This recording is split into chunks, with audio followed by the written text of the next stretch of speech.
He's on it. Perfect. Well, we're here. Thank you. Logan's behind the cameras today. Set us up, so thank you to Logan for the theme music today. But what's going on, D-Bags? Hope you guys are doing well. Back here again with another episode of the Detox Podcast, episode 137, I believe. If you're new here and you enjoy music, podcasts, or comedy, or hooping videos, do consider subscribing because we've got a whole lot of that shit going on around here. And I've actually got a super, super interesting guest here today. But before I can introduce you guys to her, I got a couple other church announcements to get to before we get started. Merch. I've got it on right now. We've got some new merch that just came out. It's going to be available on Friday if you want to reserve some. It's a very, very limited batch, so like there's not going to be a lot. We're probably going to sell out. So if you want it, hit me up fast. My DMs are in the description. Yeah, we've got this. We've got a bunch of different colors. We're also doing a giveaway. So if you want it for free because you're broke like me, you can do that too. Just do the giveaway and you can get it for free. Now, Logan, you're going to hit number 4. I'm saying this because he's not done this before. You got the Kenosha auto insurance, right? Okay, we're good. And before I introduce you guys to my guest, I've got to talk to you guys a little bit about car insurance. These days, it seems as if we're able to do more and more from home. So while you're at home, why aren't you saving money on your car insurance? Your hometown agency, Kenosha Auto Insurance, specialized for years, literal years, in simple, hassle-free car insurance using the latest in touch-free technology to help you and your family get the best rates. So what are you waiting for? Give them a call today at 262-448-4141. The website's kenoshains.com. It's on the screen right now. It's linked down below. One last time, that's 262-448-4141. Give them a call. Tell them Rita Detox sent you. The worst that could happen is you will get the best rates. Now, with all that great stuff out of the way, I'm pumped to introduce you guys to my guest this week and get to know her a little bit more. She's a dancer, entertainer, and a stripper. Let's give a wet detox welcome to Halo. Being here first off. Absolutely, I wouldn't trade it for the world. It was a stressful event to get you here. The past 48 hours have been agony. What's been going on with you? OMF fucking G. Okay, so I have recently transferred to this new club, and when I'm telling you, I went from like the sexiest, best club in the Milwaukee area. I'm talking like literally on stage, I would sit there and do the Dougie and get thousands of dollars thrown at me, to a fucking dive bar, bruh. Like a fucking dive bar. Wait, like how did this happen? Bro, okay, so the real drama is that I'm disclaimer, I should not talk about this club publicly, so I'm just gonna, you don't know where I work right now. Mm-hmm. We're gonna call it like nothing. Yeah. We'll call it Strip Club A. Yeah, Club A. Club A is still ran by like a very coked out white dude with a power trip kind of thing, and he's also extremely racist. Like, I've literally witnessed this motherfucker like fire 4 of our finest black girls for no fucking reason. Wow. He's just insane, basically. And basically, I was not recontracted. So at the beginning of every new year, all of our girls get recontracted. So there's like about 80 to 100 girls there. Yeah. And if you basically just don't make the cut, you're not gonna stay. And which is really funny. So I started working there in September. And so I worked September, October, November, December, fire as fuck. Like, I'm telling you, in the matter of 4 months, I could outpoll half of the girls there. Half of the girls there. And I am not speaking that to like suck my own dick or anything, but like I'm sucking myself off right now because I'm astonished that I've been able to build myself so quickly. I had a bunch of regulars. I was always there consistently, like 5 days a week, like at open. Like, I was one of the like first girls there every single fucking day. And he was just like, yeah, I just like don't like you anymore. And I was like, what? Go fuck yourself. So I now work at Club B, and Club B is just like a fucking joke, to be honest with you. There's been like 2 days out of the month and a half that I've worked there where I have not walked out with more than like $50. Oh my like God. Every single day, like I will walk out with like 20 to 15 bucks or negative, or I will have to go into my own like money and pull out to like pay house fees and DJ and everything. It's horrible. And it's like, it's really getting to me. Like, I had like a low-key, like a little bit mental breakdown about it last night, which is like super embarrassing. But it's like the effort that I put into like my hair, my makeup, my outfits, like my like performance on stage, like all of that shit is so precious to me. Yeah. And when people like don't see that, and they like, because I'm used to like going on stage and getting thousands of dollars thrown at me. Yeah. Like, I'm going from like thousands of dollars thrown at me like $5. Like, literally kills my ego, and I'm the Yeah. most egotistical motherfucker I've ever met. That's Are you fair. kidding me? I'm Playboy Cardi's narcissist, honey. Oh my goodness. Well, you know, so I'm curious. You mentioned you dropped a lot of little tidbits of information there that Yeah. I want to get into because you Please. mentioned about being contracted. So how does Yeah. that? What does a contract Okay, work like in so stripping? Is in- stripping an offensive term? Before we continue, is that Honestly, offensive to call you a stripper? No, because like I can go by stripper, dancer, performer, fucking entertainer. I don't really give a shit. Okay. It's all the same thing. I don't really think stripper is like. I It's know not some maybe people like the do, so- politest term, but like that's what I am. I don't Okay. care. I shake Okay. my ass for money. People see my titties every I was every go- single day. Well, I was gonna say, you know, I figure like because I've heard some people be like it's Mm-hmm. offensive to say that. I'm like, I feel like these people that say that are not strippers because I feel like Yeah. Mm-hmm. if you're okay with being you know naked in front of people, you're Yeah. probably like okay with someone I calling mean, you like, a disclaimer, it's not full nude. I've worked okay. full nude, like, once, and that's up in Madison, and honestly, made bank doing it. But at the same time, I literally had people, like, screaming at me to be like, show me your pussy, and it's like, please stop. That is Wow, so, like, dude, that that's is- it's just- intense. it's so intense, and it's like, bro, how are you, like, a 45-year-old man screaming at a 19-year-old girl in a strip club? Yeah. Show me your pussy. Like, So you're 19. yes, I am. Okay, that another thing that I was curious about Yeah. too is how. But contracting, so when you go into a strip club, the first thing is like if you want to dance there, usually you ask to audition. So you audition, you get a 3-song set if the DJ likes you and if they like you. You're actually able to pick your music, which is amazing. Or you're literally gonna get put onto some like what's your basic song? Drake song. Can't Say by Travis Scott, Dirty by Christina Aguilera, and Low Key, Anything by Hollywood Undead. Really? I can dance from anywhere to like Rob Zombie and like Slayer, like Korn, to fucking like Drake, Travis Scott, Christina Aguilera, Ariana Grande. I am the most versatile dancer I've ever met in my life. And it's Wow. amazing. I eat that shit up. What's the difference in dancing between? Obviously, musically, I feel they're very different. Musically, so. like if I'm gonna dance to some like light, like airy, like Daniel Caesar or whatever, it's gonna be a lot like flowy and beautiful and like graceful. But if it's like Hollywood Undead and like Slayer, I am like stomping. I'm way too aggressive with it. It's a lot like different performance. It's really cool. But the contract thing, it's annoying as fuck because you have to like read like this 40 million page fucking essay basically about what you can't do, what you can do, work life, tip life, like taxes. It's all of this bullshit. And you're at every club, usually the minimum contract is 18 months. So you sign the contract and you're basically set. You sign as an independent contractor. So I don't get paid hourly. I just make whatever's thrown at me. And Wow. then I have to give house fee, tip out to DJ, and if I do like any like rooms or like lap dances, usually you tip out the bouncers as well for like protection Yeah. and everything. So like it's basically that. And they decided to not recontract me over nothing, even though I still have an 18-month contract with them. I just can't dance there, which is wow. annoying. So it's like wow, it's almost like a professional sports athlete. They're like, we're just gonna bench you. Annoying. I am literally being benched right now. Holy Wow. fuck. Annoying. That is Irrelevant. tough. So what is like what are house fees and things like? What are you paying usually in things like Usually that? house fees are just like, so it depends on like what time you come in. So like a regular strip club will open at like 7 p.m. You get there at 7. Like a bare minimum house fee like is usually like $13. Like some clubs differ. Like if it's like a really shitty night, they're only gonna charge you like $3 for house. And house is basically like protection of your shit. You have like a house parent that like watches over everybody. Like you go to your house parent and be like, oh my god, like I don't have a pair of heels, can I borrow a pair of heels? Oh my god, like my outfit's broke, do you have an outfit I can borrow? Like they just kind of like take care of you, honestly. Oh, Like okay. it's a stripper parent. And I've met do you some get that really job? really great ones. I have no fucking clue. That's but an I would interesting love job. that shit. I would love that shit because you just take care of a bunch of pretty girls. Yeah. And it's amazing. But like if you get there at 7, it's usually cheaper. The later the night goes on, the more expensive your house is gonna be. But the little trick is like sometimes if you get like there at 7, you're gonna wait around until like 10, 11 till the club really starts booming. Then you're making your money. So a lot of girls will come in at like 10, 11, immediately get on stage while you've been sitting there for fucking 3 hours waiting your ass off. They get on stage, they immediately make all the money, and then they fucking go home with like a bunch of money, and it's super quick. Fuck. While you've been sitting there for fucking 4 hours on your ass and you have nothing because Yeah.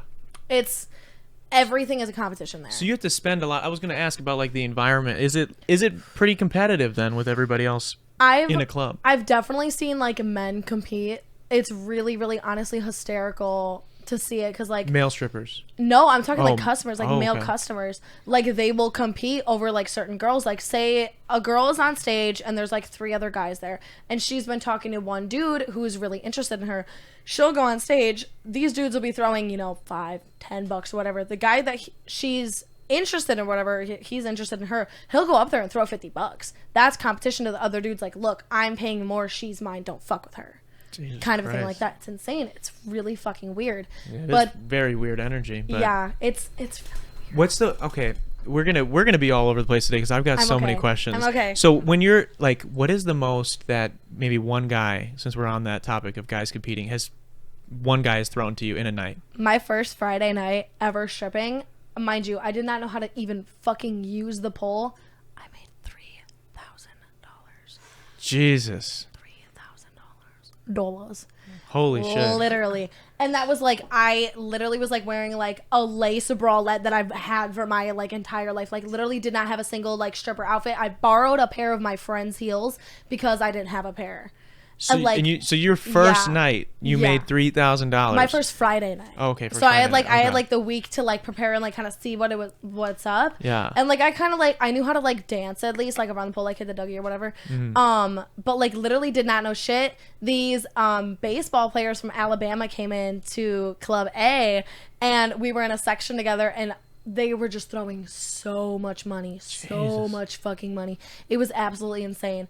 And here's the worst part about the strip club is no matter what fucking guy comes in, if you even shed a little bit of TLC on them, the odds that they're going to ask you, oh my God, do you want to like come home with me? Like I have a hotel room. Like I would just love if you came home with me. I'm like sitting there like, the fuck you think this is? But Yeah. like, I am not a prostitute. I am not an escort. Yeah. And that is one of the hardest things to get So you're out kind to of riding. people. Yeah. For them, they're like, oh, is They she or think is she? You have to sell the fantasy of like, oh, I might come home with you. Like I might, like if you can pay it, like I might, but you never do it Yeah. because you're gonna get fucking wrecked. Yeah.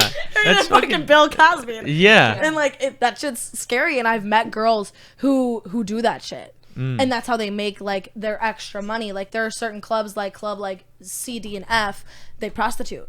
Mm. Some girls will literally just like sell their pussy. I'm not saying like I'm not saying that that's a bad thing. Not saying that's a bad thing, but it's There's definitely dangerous. risk involved. It's Yeah. fucking dangerous. Yeah. Because you never know who these fucking people are. Yeah. I was Yeah. gonna, along the same line, how many guys like fall in love with you in the club? Because I feel like there's got to be a lot. We had a guy on a long time ago that talked about how he went to a strip club not far from here, and OTB. he spent like $400-500 that night, and a lot of it towards one girl, and he really was convinced that he was gonna Yep. smash, Yep. and it didn't happen, Yep. and he was very embarrassed. That is the persona that we give. Mm. That is the persona that we give, and it's hysterical to me because honestly, like every guy that I've ever like usually had like an interaction with at the strip club, they're always like, "Oh my God, you're the most beautiful girl I've ever met. Like I just want to take you home. Like I want to put you in my back pocket." And I'm like, "Okay, bitch, how much?" I'm like, you can't afford it. Yeah. And like, okay, so I just recently made my stripper Instagram page. It's Halo666. Go find me. You know. Check it out, guys. Go. And in like, I made it probably like 3 weeks ago, and I already have like 400 followers on it, which is insane because it's Instagram. Like I didn't think it was gonna like pop off like that. Yeah. I have like thousands of views on my posts, and I'm just sitting there like, where the fuck did this come from? Yeah. And like, it's so funny. Like I could read you my DMs. Like people want to like they want me to like sell my piss to them. Like they want to buy my like dirty Really? outfits. Like they want me to like mail them my underwear. And I'm like, Oh my God. what the fuck is wrong with these people? Yeah. Like Belle Delphine, let me sell you my bathwater Yeah, type yeah. shit. It's crazy. Well- It's crazy. So when I was doing some research for the show, I saw you have an OnlyFans too. Yeah. Yes, So I do. you don't do anything like that on OnlyFans? Oh, You're I not definitely. Oh, okay. you're not okay. pissing in cups and mailing it to top tier If the price is right, if you're gonna give me like $500 for my some piss. it's clean. It's I could definitely clone not. you. It's not. That's some DNA that could clone you. Maybe that would be. I would fuck my clone. I mean, Controversial. not even. You said you're narcissistic. I mean, I feel the same. Yeah, I'm maybe. guilty. Like that bitch. If it was a clone sense, if she was like exactly the same as me, like same personality, same look, same everything, that's my wife. That's my new BFF. Like Yeah. I'm a Gemini, so it's a split personality thing. Okay. And I would love to hang out with myself. I think I'm a very funny, fun person. As you Fun should. Person. That's Nice. you've got the confidence. You got like that you. aura about you. I carry myself on a higher frequency than a lot of people because I know my self-worth because I found it myself. And a lot of people don't carry themselves as highly as they think they should because they don't think that they deserve it. I have been through the fucking ringer of life, like literally, like, not saying that I have the shortest stick or whatever, but I got a bum ass little toothpick stick, and I crafted that into what I have today. And I'm not going to tell you that I'm doing great today. I'm really not. I have like fucking $20 in my bank account. It fucking sucks. And I got like $1,000 rent to pay in like a week and a half. No clue how that's going to fucking happen. Well, you might, maybe if you go in tonight. If you go in tonight, I'm sure it'll be busy. So. Yeah, you know, I do have a cute Valentine's outfit I could wear. But, I don't know. I'm not even feeling it. My entire body is bruised and I feel like shit. And it's hard, bro. What are you bruised from working? Oh, yeah, 100%. Like, I could pull up Snapchats of, like, when I first started to dance, like, the amount of, like, twerk on your knees for 20 minutes and tell me that your knees aren't going to be bruised the next day. My knees they'll be shot. They'll be shot. Yeah. Like, my legs were, like, I literally, like, oh, okay, so it was in, like, September, so it's still, like, sweater weather and everything, so, like, I'd be able to, like, wear shorts and skirts and everything. I remember this one time, me and my little sister, I lived with her in Milwaukee, Wells Street, LOL, and we went to the store, like, grocery shopping or whatever, and I was wearing this little skirt, and this woman came up to me, and she was like, "Are you okay at home?" And I was like, who the fuck are you to talk to me right now? Like, what are you talking about? She's like, the bruising on your legs, it just, like, it looks really serious. And I was like, oh, shit. oh, it's like the weirdest thing in the world. It's like, first of all, who the fuck are you, DCFS, to try to come with me? At the store, man. And I was like, girl, I'm a stripper. Don't worry about it. Yeah. And it's weird how, like, random things like that come up. Or, like, if I'm, like, at the store and I pay for everything in singles, like, people will come up and they're like, oh, are you a waitress? Like, where do you waitress? And I'm like, $3 I bet in my ass, girl. Yeah. Like, I wanted to ask too about like banking. Like when you go to the bank to deposit money, is that a weird conversation? It's hilarious. So I'm super thankful that I'm really tight with my banking girls, and they're primarily like, you know, like 50-year-old girls, 50-year-old ladies, and I will come in with like a pleaser box. That's the shoe brand of like strippers or whatever, and I'll come in with a pleaser box just full of like singles and like money and everything, and I just politely hand them the box. And they immediately know what's going down. They're immediately like, all right, I have to sit here and count and sort this fucking money for the next 20 minutes. Great. Yeah. It's annoying, and it's also like a little shameful at times, especially when it's all singles. But a majority of the time, if it's like a kind of night where you can exchange all your singles in at the club for bigger bills, it's a lot easier like that. But honestly, I fucking hate it because they take even longer than the bank to do it. So I just kind of accumulate everything. Yeah. And I just go and I embarrass the fuck out of myself, wait in the line at the bank for 20 minutes. And I'm solid. You feel embarrassed by it? Why? Just because judgment. It's a judgment thing. Like, I know that, like, they know that they're touching dirty money. Like, I know that those bitches wash their hands after touching my money. Not that I'm saying it's been like in my pussy, but like not that they probably shouldn't wash their hands after any touching money. I mean, but it's like, I know that they feel like some type of way about it, but like I kind of laugh it off with them. So it's like half embarrassment and like half like, okay, what the fuck ever, who cares? I'm putting money in and it's a lot of money, so it's like it works. You're doing well. It's like regardless, they're counting your money right now. You're counting my money, so like so if you want to whatever, you can judge me. I'm the one who got paid. So it's nice sometimes. Seriously, I can imagine. When did you decide? You're only 19. Yeah. Did you like know that you wanted to be a stripper? It's really funny to say because like I've met girls in the stripper industry obviously, and they're like, oh, like this was my last option, like I didn't have anything else to do, like I had to strip, like they couldn't like get a regular job and make that quick money, like they needed to strip.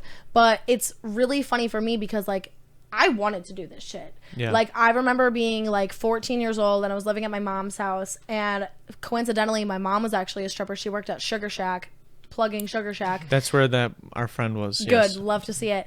And at the top of her closet, like, in the far back corner, there was a pair of glass platform sandals. And I would always look at them, and I'd be like, Mom, why do you never wear these beautiful heels? Yeah. They're fucking 8 inches. Like, she's not going to wear those to Walmart. Those out, like, what the fuck? And I'm like, Mom, why don't you wear these beautiful shoes? And she's like, don't talk to me about those heels. And I was like, okay, girl. And it didn't, like, really click in my head because I'm, like, 14, right? Yeah. And then, like, a while later, I was like, I would just see people, like, do pole videos on, like, TikTok or, like, Instagram. Like, you see, like, I don't know, fucking pole dancing. And I was like, dude, that shit is beautiful. That shit takes so much, like, upper arm strength, the core strength, the everything. Like, and I'm a very, like, I'm like 100 pounds, okay? But I'm a very strong individual because I did a lot of weightlifting. I love the gym. I'm such a little gym rat. And I just knew that if I could put my mind to it, I'm gonna fucking exceed at it, because if there's a will, there's a way.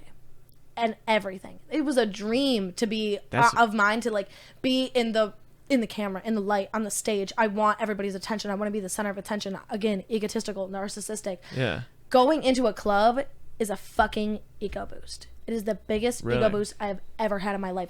It's a high that I can't get from weed, fucking addies, fucking anything. It's insane. It's insane. Performing in general, it's performing, the heat, the energy of the moment, the execution of a perfect move that you've been itching to fucking do, and somebody rains money on you. Yeah. No man will ever experience the joy of looking your absolute best and getting thousands of dollars thrown on you, rained on you. It is euphoria and the peak of it. It's fucking amazing. I mean, you put that very well. First off, yeah. I mean, a round of applause for that. That was amazing. But that's well, first off, there are male strippers. There are male strippers that bust their ass, and they might get similar. So some men might. Some men feel it. Some men feel it. But like average fucking John Doe who works 9 to 5 at fucking Aldi's or some shit, like he's not gonna get that. No. Yeah. Maybe he Twitch streams at night and he's on that grind. Everybody's telling me I should be a Twitch streamer in like a stripper outfit. Do like hot tub streams? Those are big. That'd be actually kind of hot. I feel like you should just talk, or have a conversation. Just chatting, chatting, but just in the stripper outfit. I totally could. Honestly, I should have bought some. You do very well. You do very well, I imagine, especially if your OnlyFans is doing well. I just started. I just started it, and it's like I don't want to I don't really know how to promote it without being like, here's my body. But like that's kind of what stripping is like, here's my body. Well, do they allow you to promote the OnlyFans at the club, or actually, yeah, I was really thinking about just like taking a Sharpie and writing my OnlyFans like URL on my leg one night because I thought it was fucking hysterical. Make business cards. With the QR, scan it. Yeah, get the scan. Put the QR code on your butt.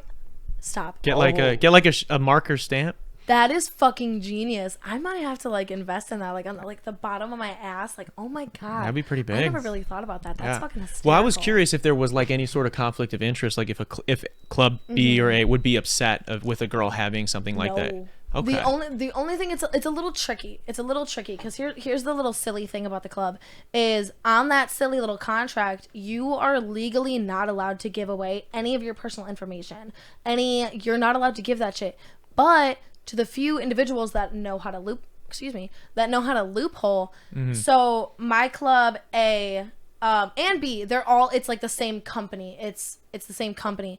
So I'm a really big promoter on their Instagram page where it's like this is like the biggest thing that freaks me the fuck out, I swear to God. And I just recently started thinking about this. So thousands of people will see this Instagram page and it's like I'm tagged on those posts, so it's directly tagged to my stripper page, and I genuinely wonder how many fucking people see that post, go to my stripper account, stalk my shit, see the club that I'm working at, go to my club, and don't talk to me. Because that shit's happened before, and it's terrifying. Where it's scary as fuck. I'm about to tell you a real juicy story after this one. So I've like literally like had guys come to the club, stare at me the entire night, and I'm not gonna fucking come up to you if you're staring at me like you're gonna finger my ass. Like I don't want that. Like I'm working, dog. Like just like come up to me and like talk to me, because I don't think I'm like, I've been told by a lot of girls that I'm very intimidating looking, and I'm like, What do you mean? What do you mean? Like, I'm such a little cheeseball. Like, I don't know what you're talking about. But, like, guys have, like, come to the club, seen me dance, looked at me, not tipped me at all. But then later that night, they'll DM me on Instagram. And they'll be like, hey, I saw you at Club B. Like, you're so gorgeous. Like, I was wondering if you want to, like, smoke after. Like, what are you doing after? And I'm like, what? That's weird. That's very weird energy. That's so weird. And like stalker. You expect me to like, oh yeah, let me just come over. You want me to bring a bong? Like what the fuck? Yeah. Oh my god. So people really they'll just kind of sit in the corner and never approach. Yes. That's so awkward. I'm gonna tell you a story about Baby. Baby was a stripper at Club A for like 10 fucking years. Phenomenal stripper. Beautiful fucking girl. I heard this from actually my stripper mom at Club A. Wonderful girl. Love this bitch. She told me that Baby ended up developing a stalker at Club A, which is a real thing. A lot of girls get this type of shit. She developed a stalker to a point where like the bouncers walk you to your car at the end of the night, and like they make sure like all of the fucking customers are gone, like no cars are in the parking lot, like you are secure to like drive safe and like you're fine. But you know, stalkers are stalkers. People are fucking psychotic. Like human centipede type fucking psychotic. So you have to wait a long time then when you're done with your shift? Damn. Yes. Like the club can close at 1:30. Bitch, you're not getting out of there till 2:45. Jesus. People are crazy. So baby develops this stalker. She is driving home one night, super cool. She noticed that someone's following her. She's like, okay, like take a couple wrong turns, you know. She gets home.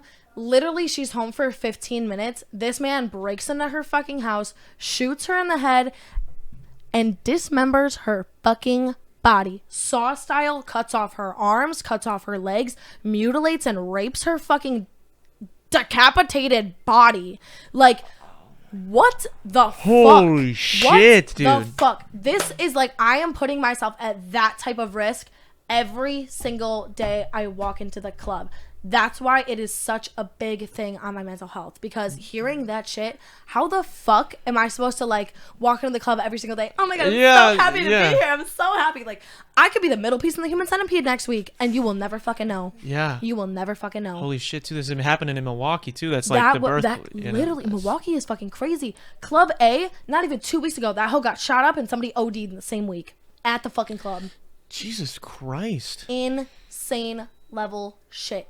Every single day. That's why I'm telling you, life is like a fucking reality TV show for me. I feel like a damn near Kardashian. I mean, that's scary fucking like reality TV. That's like HGTV type shit. Like, yeah. What the fuck? That's fucking wow. I mean, it's crazy. Just the fact that people are coming in just to stalk. I always wonder too, like, what are the kind of guys that you notice in like, or red flags that you notice? So like, I'm gonna stay away from that side of the club. Can I say something real quick? Yeah. I feel like, you know, like when you're at like a party or you're around, like there's always those kind of guys that are creeping. Like they're always just like, I feel like it's those kind of guys that end up going to strip clubs, and then they end up even being weirdos at strip clubs because they don't have interactions with women or know how to interact with women. So they're just like creeping in the back, just being fucking weirdos. But I don't know. Those guys at the party that are like sitting there with like the 30 rack of Busch Light in the back, not speaking to any women, and they're just like,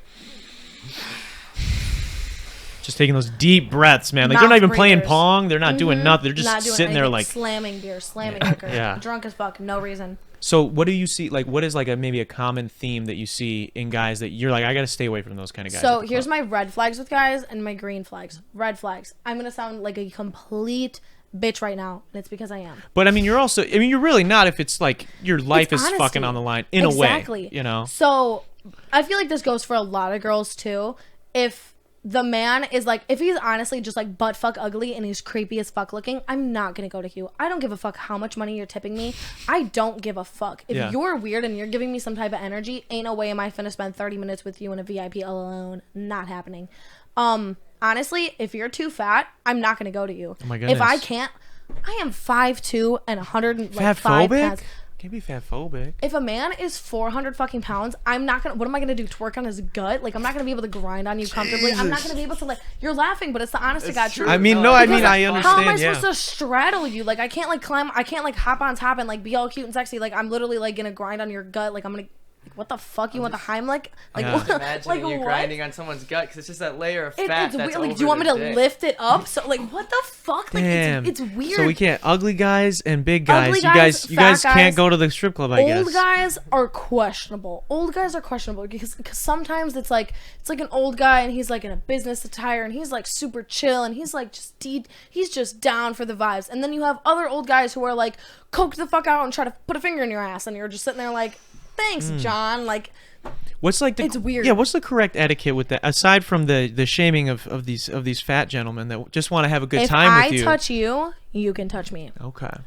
But it's to an extent. Like, it's like if I like come around you and I put my arm around you and I'm like, hey, like, what's up? Like, how's your night at the club? Like, are you having a good time? Like, what the fuck ever? Like, giving the basic like stripper etiquette to like talk to somebody. Like, put your arm around me. That's great. Smack my ass. That's great. Like, if you're gonna like try to pinch my nipples, please don't fucking do that. They're pierced. Why the fuck would you do that? That could be dangerous, bro. You could fuck somebody up. Club A. Club A. Club A. We're back at Club fuck A. Club A. So how Club A is set up is there's 3 stages. So they're like 6 foot like circular stages. So it's silver, platinum, gold. Busy ass night. I am busting down, Tatiana. Blue face is on. I am having the greatest fucking time of my life. I'm on my last stage. So you do 1 song, 2 song, 3 song. If it's like super busy, or it's like 1, 2, or you're just doing 3 on the center stage. Will you have guys follow you? Guys will follow. Guys will follow if they like your set enough. But there's also like, you know, people stay at each stage to see each girl. And so I'm just Jay chilling on gold stage, and I'm like on my knees in front of this dude. He's like kind of cute, you know. So I'm like, if you're cute, that's a fucking green flag. I'm gonna come up to you if you're cute, you're dressed well, you look good, you smell good. I'm coming up to you and I'm like, what's up, Poppy? Like, what's up? You want to hang out? You want to smack my ass? Like, I'm gonna sit on your face. Like, I'll totally flirt the fuck away. Because that makes me money, especially if you're attractive. Like, I give a fuck if you're protecting me. I want to snuggle. Then. Like, I'm trying to snuggle. So this dude, he's got a beanie, and like one of the favorite stripper moves ever. Like, if you're wearing a snapback or a hat, girls will take your hat off and they'll put it on and they'll like, you know, do their little thing with it. So this dude, he like low key looked a little familiar, like low key, and I was like, you know, maybe I fucking know this guy. So I like take his beanie and we're flirting. He's throwing money, and I'm like sitting next, like in front of him or whatever, and I put his beanie back on, and my tits are out, right? And he just looks at me, pinches my nipple, and rips out my piercing. Oh my. Ripped it out? Like, literally, my nipple was bleeding for the next, like, 4 fucking days. Like, thankfully, my nipple piercings are still in, but, like, he tore my nipple. And when I tell you... What did you do? I have never... I can't tell you that I've never hit a man in my life, but I never, like, have actually hit a man at the club. I literally looked at him, started screaming. And I was like, what the fuck is wrong with you? I bitch slapped him hard as fuck. He looked at me, he's like, you fucking bitch. And he stood up. And I was like, ain't no fucking way. So I grabbed my money from my set, and all my bouncers, I was super tight with the bouncers at Club A. Like, they were fucking in love with me. Yeah. And so, I'm gonna call them L and C. So L runs up, C runs up. They're like, what the fuck's going on? Like, Halo, like, are you good? I was like, get this fucking bitch asshole, like, out the fucking club. They literally dragged this man by his ears like a fucking grandma. As they should have. Outside the club, banned him for fucking life. I'm downstairs, in the locker room. I'm sobbing my eyes out with like an ice pack on my titty, and like everyone's like, dude, like, what the fuck just happened? And I was like, you know, like I mean, like that was one of my worst experience ever. And it's like, dude, like after that, like I did not want to come to the club. I would probably stay away for a couple days. Like men sometimes, like, they're just a little too silly for me. Like, I feel like a man should know, like, especially like one of the biggest rules at a strip club, if a girl's on stage, you don't touch her. Yeah. You do not get to touch her, no matter fucking what. And the fact that he went out of his way to like literally pinch my nipple and twist it like he's turning up a fucking stereo. Like, why would you think that feels good? Yeah. What if my nipples were freshly fucking pierced and you just fucked them up for the rest of my life? Yeah. Like, I hope to God I shattered that man's eardrum. Fuck that guy. He's a hoe. Yeah, that's ridiculous to think that you could. Shit. I mean, crazy shit. That's what I wonder, because I've never been to a strip club. So you want to come? I mean, I don't know if maybe we set something up, but I've never been to 21 plus. 21 plus. You're not even 21. I know. Isn't that fucking hysterical? That is kind of crazy. A loophole. Yeah, that is a loophole. So like, I just was curious, like the kind of guys that frequent strip clubs. I feel like, and not to like shit on regulars. The regulars of the strip club. Are regulars a good? Because they pay your bills, so they got to be good, and they're the ones that probably get the etiquette, right? It's the guys that come in and they've just seen movies of like some fuck shit happen, and they're like, yeah, bro, I'm gonna fuck some shit up tonight. And yeah. So, I mean, like, at Club A, I had a very, very well-diverse group of regulars, and they were all, like, genuinely, like, wonderful people, like, the type of regulars that, like it kind of was in, like, a wide variety. Like, some regulars, I would literally just, like, want to go up to them. Like, they really wouldn't tip me all that much, but their company was just amazing. Like, I knew that was, like, a safe person I could go to. Like, if I didn't have anybody else to go to, okay, at least Javon's here. I can fucking hang out with this motherfucker. Oh, at least Trey's here. I can hang out with him. But then there's other regulars that would, like, they would buy me out in VIP for hours. An hour in VIP is $650. Thank you very much. And I get like $500 out of that. That's fucking $500 in my pocket. Hell yeah. So I'm curious too, like VIP stuff. How does that work? You know, that's just like, we're going to the VIP. We're going to the VIP. We're going to the champagne room. Hey, baby. Yeah. So basically, like, the difference between couch, that's like the lap dance or whatever. A lap dance is just like, what, I'm going to grind on you. I'm going to fucking shake my ass for a single song for $25. $25 a song is like basically every strip club ever. Yeah. But a VIP room, you can't touch me in those lap dances. Some people do, and they can get away with it. Like, if I've been sitting with you for like an hour and you're already touching me, you're going to touch me in VIP or in lap dance. I don't really give a shit. You're not going to like put a finger in me. Like, you're not gonna be weird. I'm not gonna take off my anything. I'm not gonna suck you off. I'm not gonna anything. Especially in VIP, because people will think that shit. People will ask me, they'll be like, oh, like, so what do you do in VIP? And I'll look at them and I'll be like, well, I can't juggle. Yeah. And I try to joke it out, and I'm like, oh, like, like, we can spend time together. Like, honestly, people have bought VIPs just to, like, have alone time with me, just to talk to me alone, because you're alone, you're secluded. The music's, like, softer. Like, you get, like, an ambiance that's just for you. You get a bottle of champagne, you get a nice couch, there's beautiful mirrors all around, like, it's like red lighting. What kind of conversations happen in the I've had some room? very silly conversations. One of my favorites, I was with this Israeli man, wonderful fucking man. He only bought like 15 minutes with me, which is fine. $200 in my pocket, thank you very much. And me and him, we were dancing, we were just kind of BSing, and then for some reason we started talking about religion.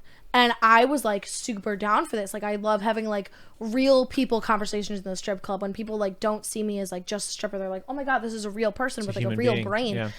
I know, right? Crazy. And so he starts telling me about the Iran and like his like Israeli religion and everything. And like, cause I don't really know a lot about this. Like, I'm a very like Buddhism, Hinduism, self-religious, like, kind of person. Like, spiritual person, yes. Like, I grew up in the eyes of the Bible from my grandma, and kind of like my dad, but like, I was never like a Sunday churchgoer. I'm more of like a Kanye Sunday service kind of girl. Yeah. which is the honest to God truth. And so he's like telling me about his religion, and it's just so beautiful. Like, he literally bought an extra 15 minutes in VIP just to sit and have alone time with me, to tell me about his culture. And I was like just sitting there like blown away, like, dude, you are so beautiful. You are such a fascinating person to like literally like buy me out aside the money, to just tell me about your religion, for me to tell you about my religious experiences and everything. Like, it's so beautiful. Like, people like that, like, I will not forget that shit. Yeah. But then there's also people who buy me out in VIP to fucking tet deck on me. That has happened, and it's fucking hysterical. Like, like the tet decks, like little skateboards. That's what I was. Yeah. Oh yeah. So that's what. Okay. Oh, wow. Yeah. Happened one time at fucking Club A. This ugly ass fucking dude. Sorry, dude, if you see this. Hope to God he doesn't.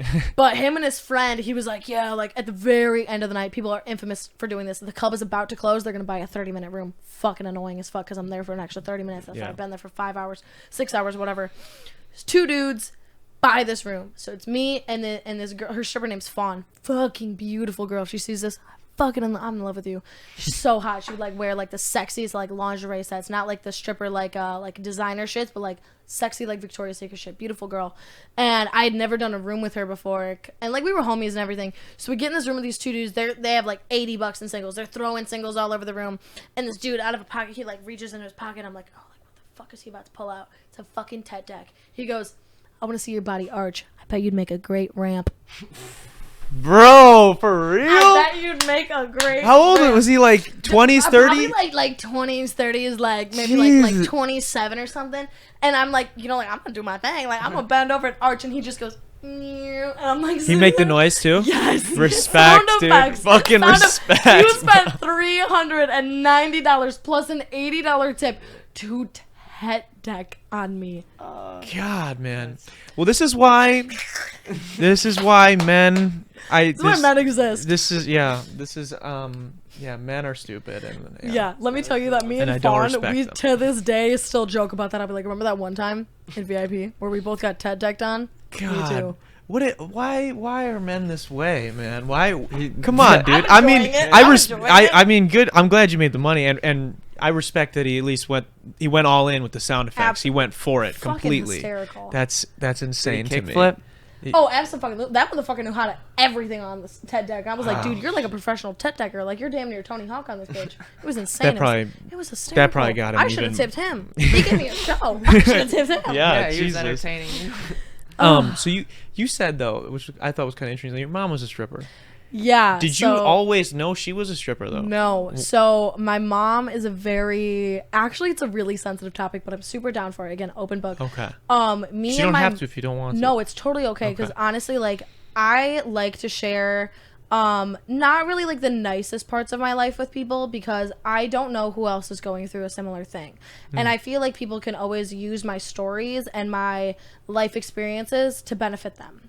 To like say, like, if you're going through the same thing with either your mom or your dad or your brother or your sister, your loved ones, like, I might have a similar experience that could help you. Yeah. Share my experience and like what I've gone through and how I like kind of went through it and how I benefited out of it or how I didn't. So like therapeutic for you, I'm sure. To Exactly. share as well. Of course, I'm literally the biggest storyteller ever. So my mom was a very like distant person in my life, which was really odd. So I have my big sister. Her name is Melanie, but I call her Migi from Parasite. It's an anime. Oh, I haven't seen it. It's an amazing anime if you've seen Parasite. I've seen a few episodes. Okay, Migi is the parasite's name that infects this dude. Wait, his name is Sonichi. So cute. So you call your sister by A parasite. Yeah, because Okay. she's a little parasite to me, even though Okay. she's my big sister. Interesting. So my sister was born and raised San Diego, California, because my mom was actually stationed out there for the military. She was in the Navy. So she did this shit for like 11 years. So she had Migi. They were out there for like 5 years. Found out she was pregnant with me. Moved back to Wisconsin. Fake ass bitch.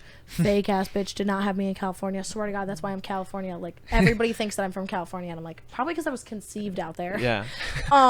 So I didn't even really get to like meet my mom in a sense until I was like maybe like 2 or 3. Like I remember like my second birthday, like looking at pictures of it, and like she wasn't there, but she sent me shit from like Afghanistan, like all kinds of like gifts and like presents and everything, and it was super super sick, but like she wasn't there. And even like growing up, we weren't like super close. Like I never looked at her for comfort because she was a very like PTSD. Like the fucking military is crazy. I'm not shitting on anybody that is in the military or wants to go into it, because I respect you. I can't say anything else, but I respect you, because it takes a lot of willpower to do that shit. Could I ever do that shit? Fuck no, I'm a Barbie doll. Are you kidding me? I'm gonna die. I'm gonna die in first day at boot camp. But this bitch survived the craziest shit ever. Like I'm talking like everywhere from fucking Iraq to Taiwan to fucking like Germany to Afghanistan. Like she served like 4 fucking tours. Like this bitch has been through it. AK-47 all motherfucking day. Yeah. Bitch is psychotic. So she grew up, like I grew up very distant from her, but once my parents got divorced, it was like a really really weird thing, because my dad kind of fell into this hole, and I mean like a hole. Like he went from like having a good job being in construction for 20 years, like brick shit house of a man, to a fucking noodle basically who spent hours and hours and hours a day playing World of fucking Warcraft. Like I'm talking like the South Park scene. Yeah. Like dude, like fucking nachos everywhere. Like he was number 23 in the world for Warcraft, because that's how dedicated this motherfucker was. I mean, to respect. it. In a way. But at the same time, I'm like 10 years old and my sister's 16 at this time. Like Probably not there's the time to no become electricity a pro in the gamer. house. Yeah. He stopped paying all the bills. We were living off food stamps. We were like not having any money because he wasn't going to work. He was just playing Warcraft all day, like watching porn, like not doing anything. Caught that motherfucker watching porn. Hilarious. I'm like 10. I'm like, why are there girls kissing? That's wow. And it took to a point where like me and my sister had to go up to him and we were like, hey, like I know that you really like this, but like we kind of need food and we kind of need running water. Like, can you please, like, maybe get your shit together? Yeah. And at the time, my mom was off the fucking grid. Like, she was, like, living at random people's houses. Like, I never fucking saw her. And when I did see her, she was, like, living in her friend's basement. Like, it was fucking weird. Like, so I'm staying at these random people's houses for, like, you know, a weekend or a week or something. And it was weird as fuck. So, like, it was already, like, a really, like, rocky and weird relationship with my mom because she was super bipolar and everything. And I didn't find out that she was even a stripper until my dad ended up getting remarried. And I'm sorry, Dad, I really don't enjoy this woman. Oh, I don't no. enjoy this woman. She's fine. She's great. She's kind of good for my dad. He's happy. I don't really give a shit. I don't really He's happy, see him he's as much. happy. You He's know? happy. He's happy. He's my Yeah. best friend now. And she brought her son along. She has 4 kids. Her older daughters are all moved out, married with kids, blah, blah, blah. I could give a fuck. And I really, like, me and her son beefed hard as fuck. So it Really? was beefed hard as fuck. Too sensitive a Beefing topic. with stepbro. Beefing with stepbro. Like, definitely like a, oh, stepbro kind of situation. It was Yeah. annoying as fuck. Horrible for my end. Yeah. Put 2 Wow. and 2 together. Yeah. Hated it. So eventually I was like, I'm gonna run away. Wah, wah, wah, wah, wah. So I basically like ran away, moved in with my mom. It was a horrible situation. Found out that she was a stripper. Found out that she like was a severe drug addict, and I was like, that kind of explains where I got it from.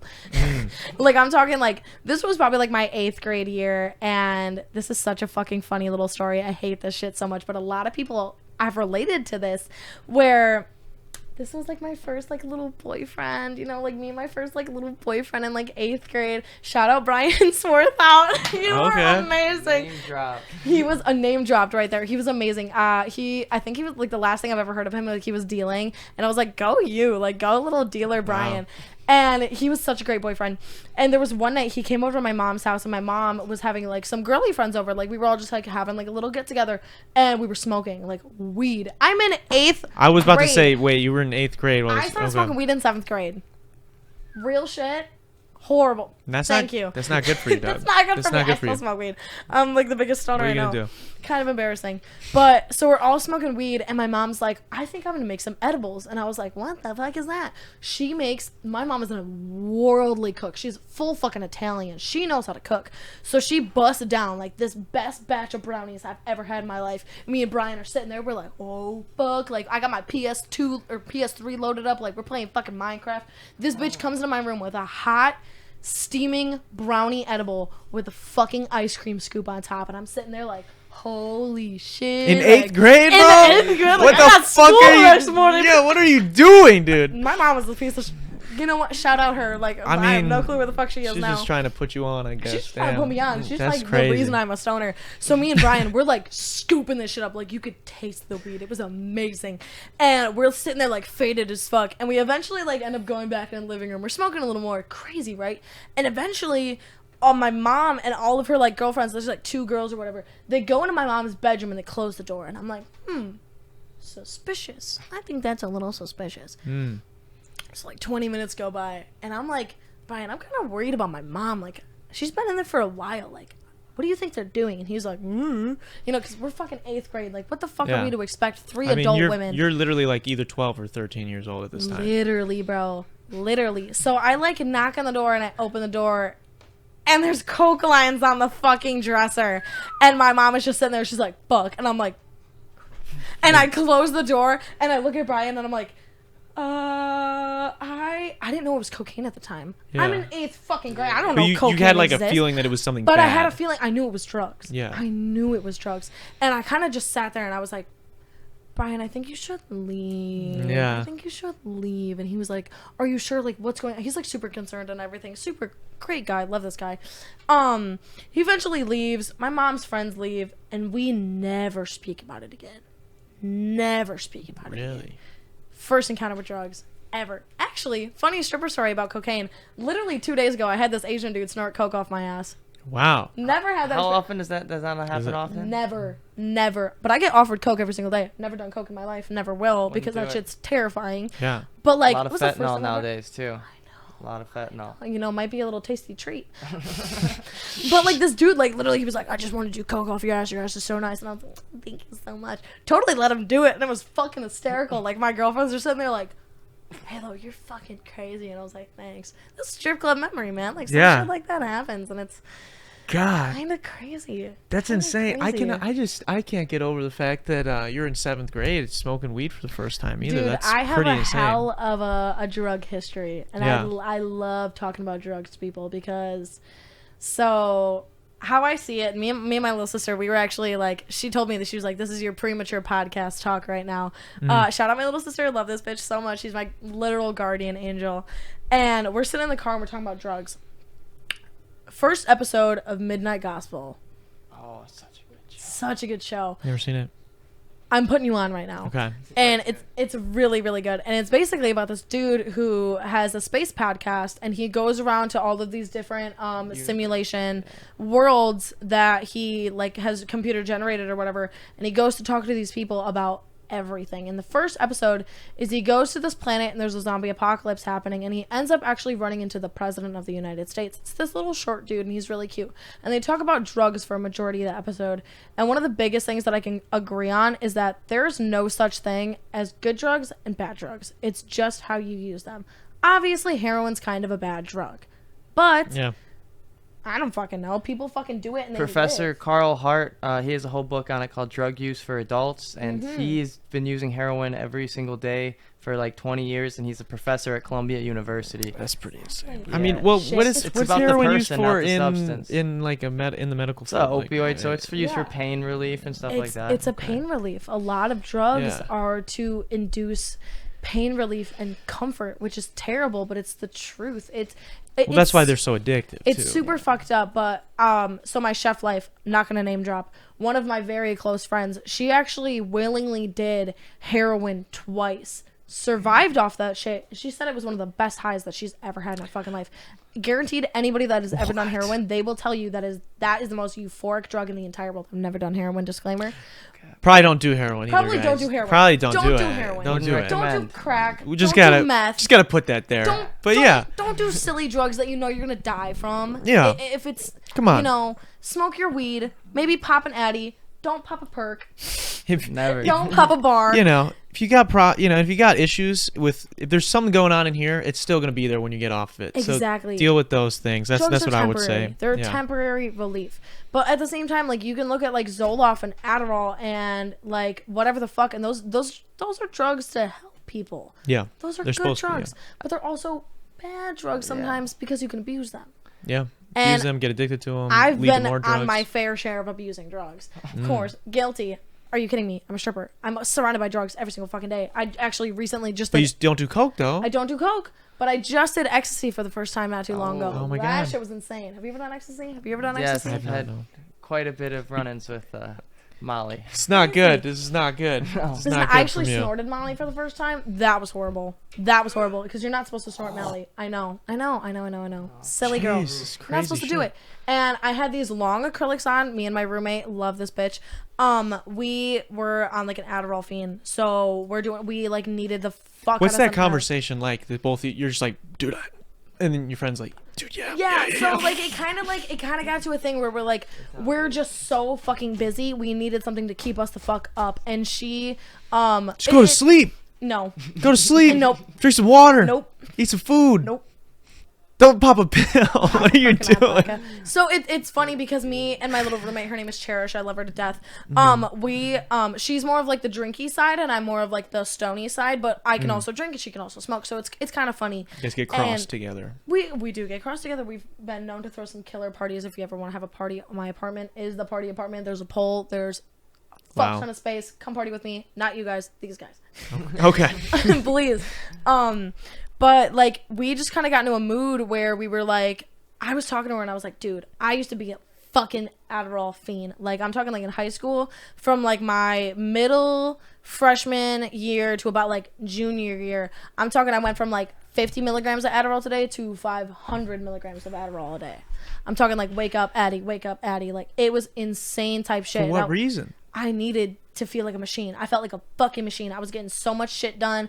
I was like on top of all my classes. I was like peak performance in my culinary classes and in my cooking like job because I was a chef and everything. So like I would go to school 8 a.m. to like 3:30 and then I would have 15 minutes to like get ready and go to work until 11 p.m. Jesus Christ. Adderall was the fucking solution. Are you kidding me? But I was a fucking machine. I was a machine. It was amazing. And I told her about this. I was like, bro, like, I need to be back in this groove right now because I need to feel like a machine. Like, I promise, like, I'm not going to over abuse it or anything. And so we took, like, a fair amount of Adderall. I'm not talking, like, I wasn't on 50 milligrams or anything. We were popping, like, 10, like, 20, like, casual I have no Adderall. concept of what is casual versus what isn't, so I'm glad you're at least giving us a casual graph. Adderall was, like, 20 milligrams, Yeah, 30 like milligrams. 20 or 30. Okay. Yeah, a non-casual amount is like 450 milligrams, which I was like casually taking at like the age of 16. That's not good, dude. I just live my silly little life.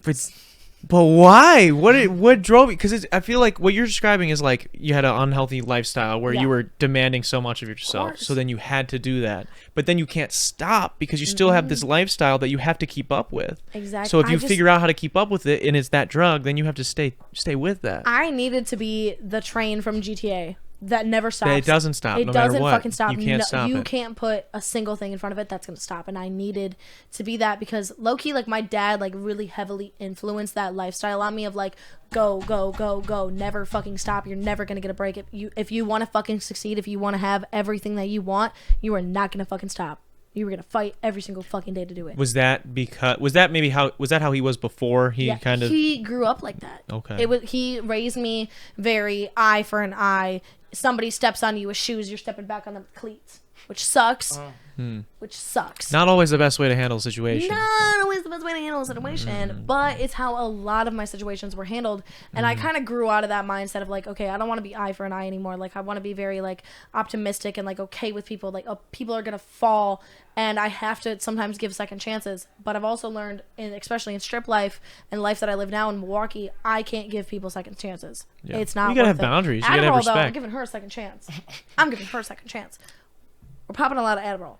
We've run out of Adderall. She's looking at me, and I'm like, bro, I need something right now. I need something right now. I'm angry. You're I'm okay. getting You're angry. okay. I'm like, we we're need good. to do something. And I'm like looking at her, and I'm like, it's like a Thursday. No, it's a fucking Wednesday. It's a fucking Wednesday at like 8 p.m. And I'm like, you want to do some Molly? After we've been on like this Adderall binge of like 5 days straight. And she's like, oh, hell yeah. Oh, hell yeah. We were going to have some people over. We were going to go to this cigar lounge, tagging Shakers right now. Amazing cigar lounge out in Milwaukee. It's fucking Shakers, amazing. right? Oh, yeah. Shakers. Yeah, I've some friends have told me about that. Fucking amazing place. And we go there and drink because they don't ideas. Okay, maybe We got connections there, so it kind of worked out. Maybe It's great. I'll bleep the name so that you don't get in trouble then. Yeah. Whatever. Great place. So we take some Molly, and I'm like, I got like this crystal cut Molly. It's super nice. It's like almost like a Coke powder and everything. And I'm sitting there. She's looking at it, and she's like, I kind of want to snort it. And I'm like, I kind of want to snort it. You're not supposed to snort Molly by any means. Did either of us know this? No. Did we find out that you're not supposed to do it after we did it? Of course. So I had these. Jesus. It tastes like spray paint, dude. It's It was disgusting. agony, bro. And I was like used to like snorting Adderall and everything because like in high school I was like known for having like long, luscious acrylic nails. A nail check, I know, very cute. I know, don't want to hear it.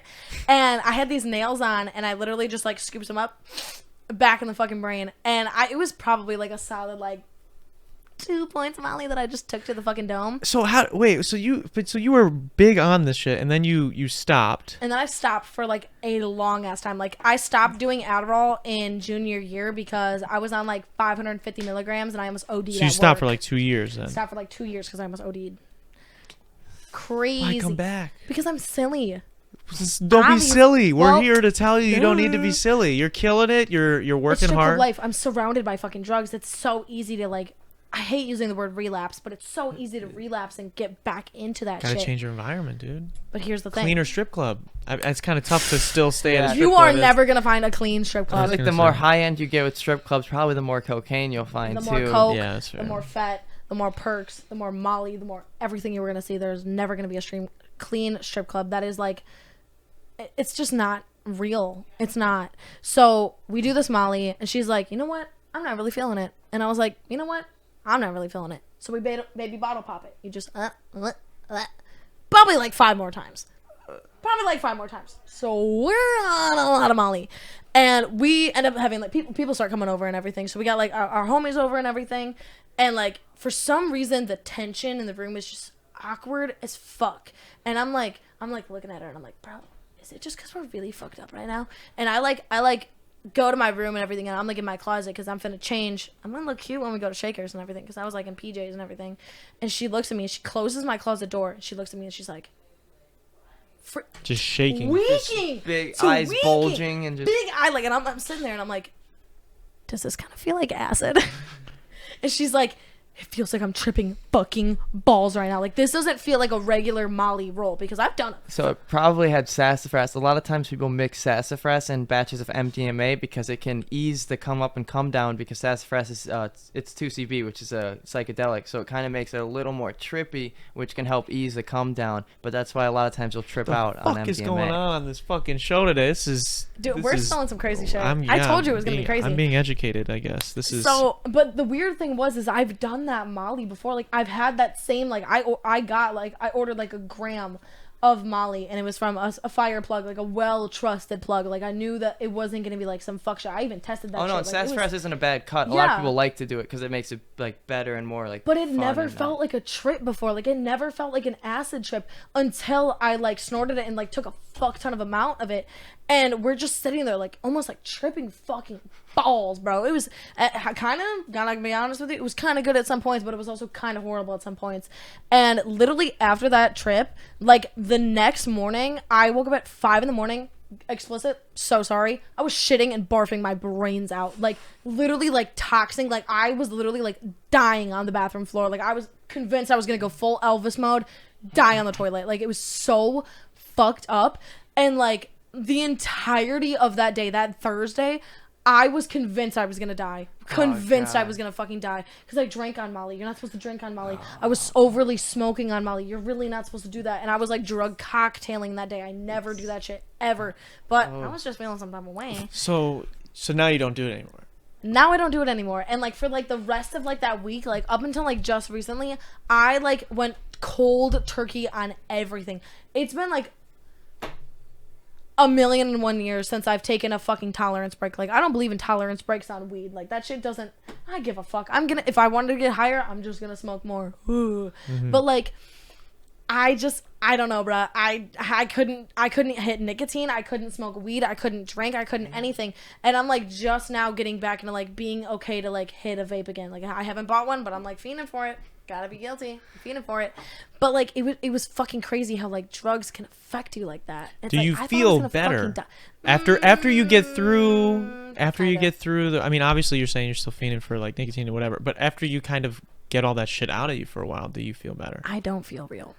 You don't feel real. Okay, so struggle with being present. I love talking about mental health. So I grew up with heavy like depression, anxiety, and it's really funny because when I moved up to Milwaukee, I kind of went again like on a drug binge. Like I was doing a lot of acid, I was doing a lot of shrooms, I was doing a lot of like what the fuck ever last summer, and like this past fall and everything. And I was like talking to my little sister about it because she's like very like, we're very God level people. Like we talk about spirituality and like life and like death and birth and blah blah blah blah blah all the fucking time. And I told her, I was like, dude, I don't really feel depressed anymore. And she was like, oh, Halo, like, I'm so proud of you. Like, that's really, really great. And I was like, okay, but I lost some to gain even worse because I feel like I suffer with the worst case of psychosis. Yeah.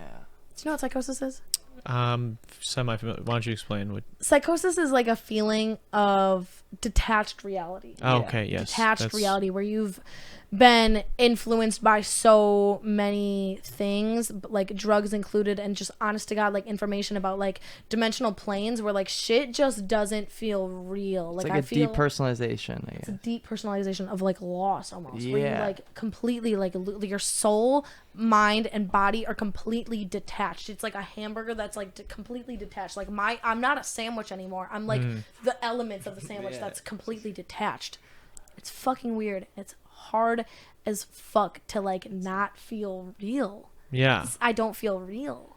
It's crazy. Like I look in the mirror, look in the viewfinder, like whatever, and I'm like, okay, like that's me. That's supposed to be me, right? Like that is me, right? Like I change my appearance so much because I never know what I actually look like. I have 31 fucking tattoos. I went on a ballistic fucking wave with tattoos. I had way too much money, didn't know what to do with it. Let's tattoo my entire body. And I did that shit, and now I look in the mirror and I'm like, I don't know who the fuck I am. Like, how the fuck did I get these? Do you feel like, so it sounds like you don't feel like you know yourself very well.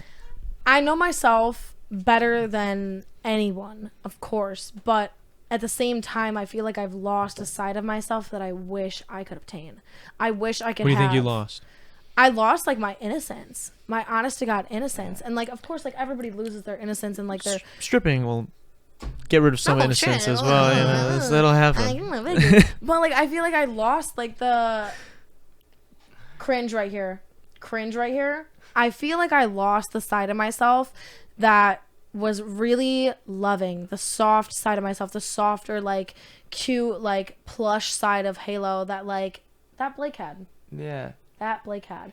That soft little blondie girl with like, I never carried a backpack in school. I had a purse. Like I was like very like just a princess. Like, feel like I was you lose your sense What? of being a kid, like child, Yeah. like that And, childlike wonder. I lost my like beauty almost. Like, I lost like the soft side of myself. Like, I feel like I'm just like this rugged, like fucking ruffian. Like, I feel like I'm a douchebag. I feel like I'm a cunt. People are afraid of me. And like, Why do you feel like that? because I have to give that persona sometime, because I need people to know to not fuck with me, especially in like the strip club life when everything is a competition. I have to give this persona to like, don't fuck with me because I will fuck with you.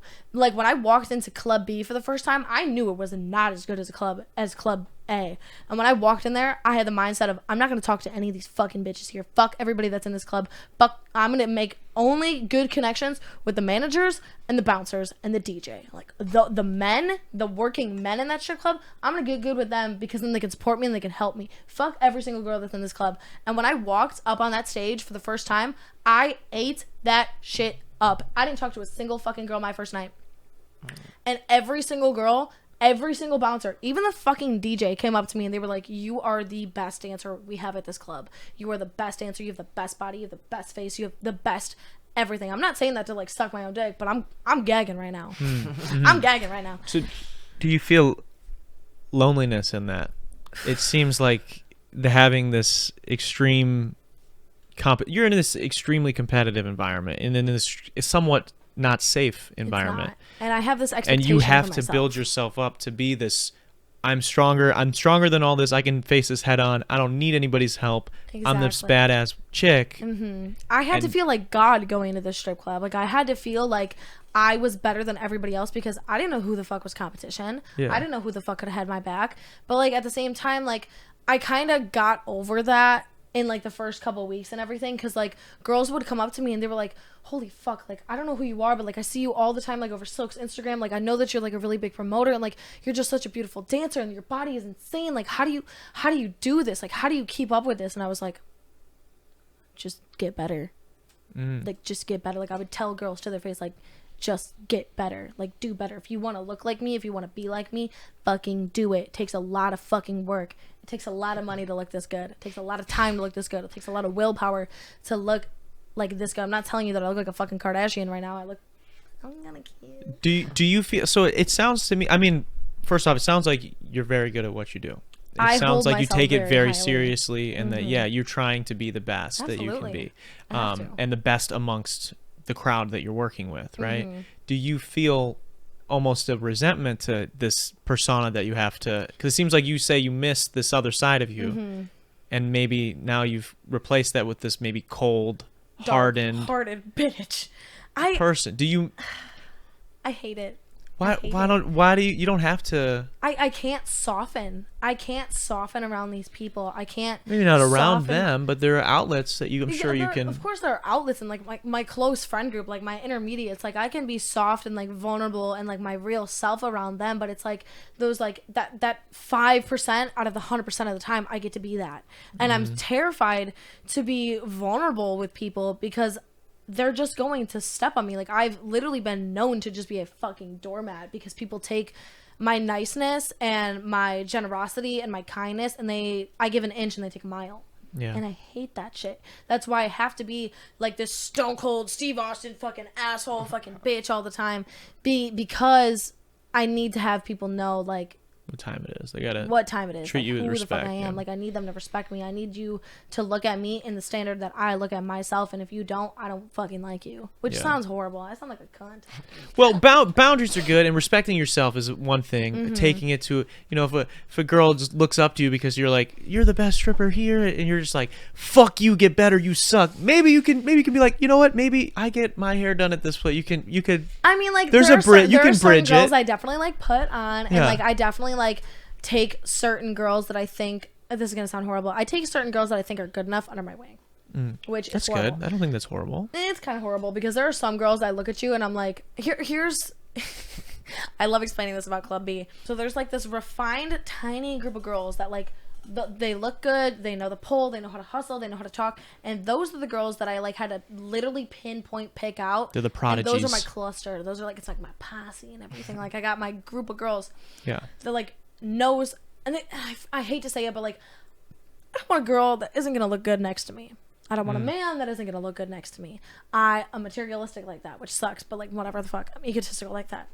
And these girls, it's probably like Dakota, Trixie, Molly, Indica, Nevaeh. Oh my god, Nevaeh. Love this bitch. Sativa, and that's about it. Those select group of girls, I would die for them.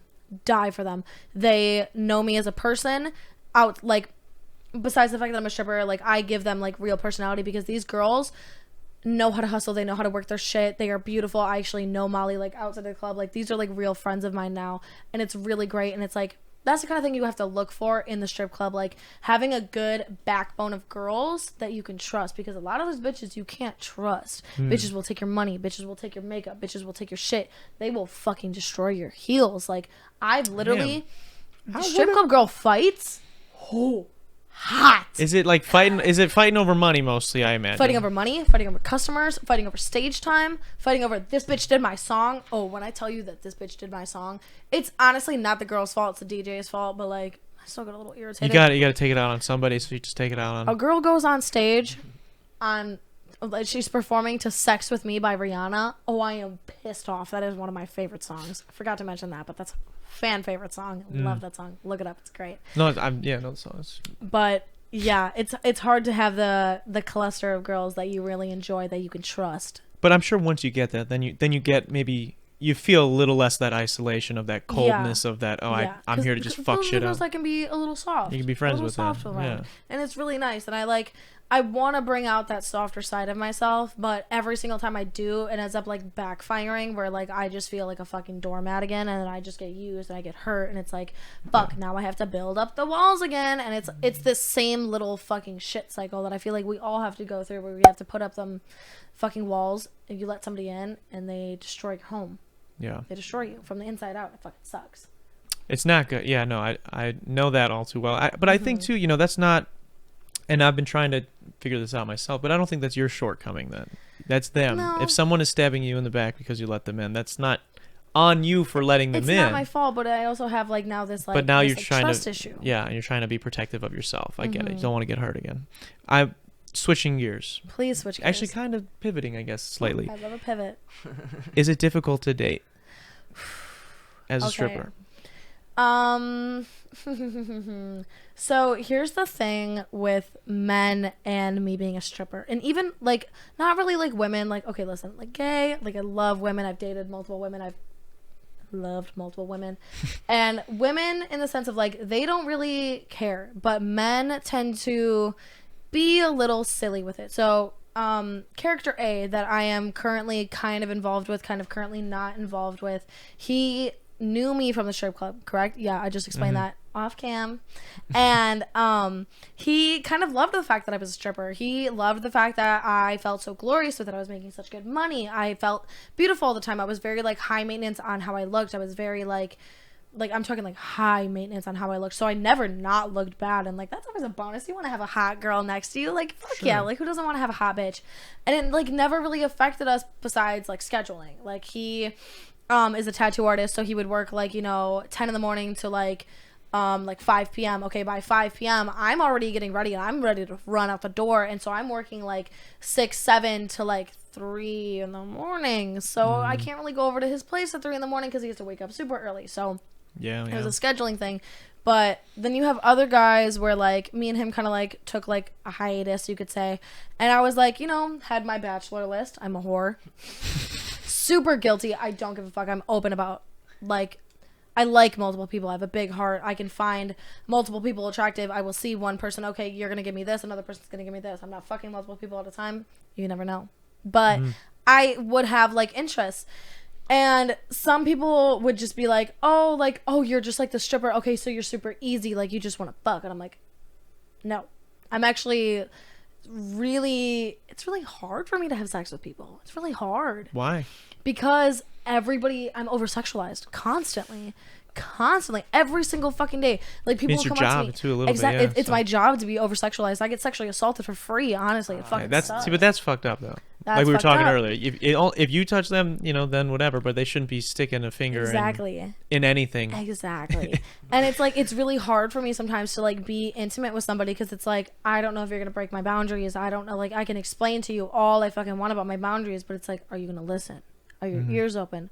Are you gonna understand that like I don't want you to do certain things because I don't like it because I have bad experiences with this, or like what the fuck ever? And it's like, everybody loves having sex. I love having sex. I love being sexualized. I love it, but I also hate it. It's like this horrible little love-hate thing that I get to have, and dating people is just like, they just see it as like, okay, you're just a stripper. And I'm like, no, I'm actually a real fucking person. Like I actually like, I paint and I draw and I can sing and I can dance and I can do all these things. Like I love fashion. I love gardening. I love like cooking for people. Anime. I love anime. I love like all of these different things, and people don't know because they don't care to ask because they're just like, okay, you're just the stripper. And it's like, don't get me wrong, I will talk strip club life all goddamn day. I love talking about it, but it's like, you know that I'm more than just this, right? Yeah. And like having to explain that to a guy, like not saying you or you, but like men that are like involved in like they want to like date me and they want to be with me, they're like, oh, like I'm just like dating the stripper. Like the amount of times that I've been introduced as, oh, this is my stripper friend, and I'm just sitting there like,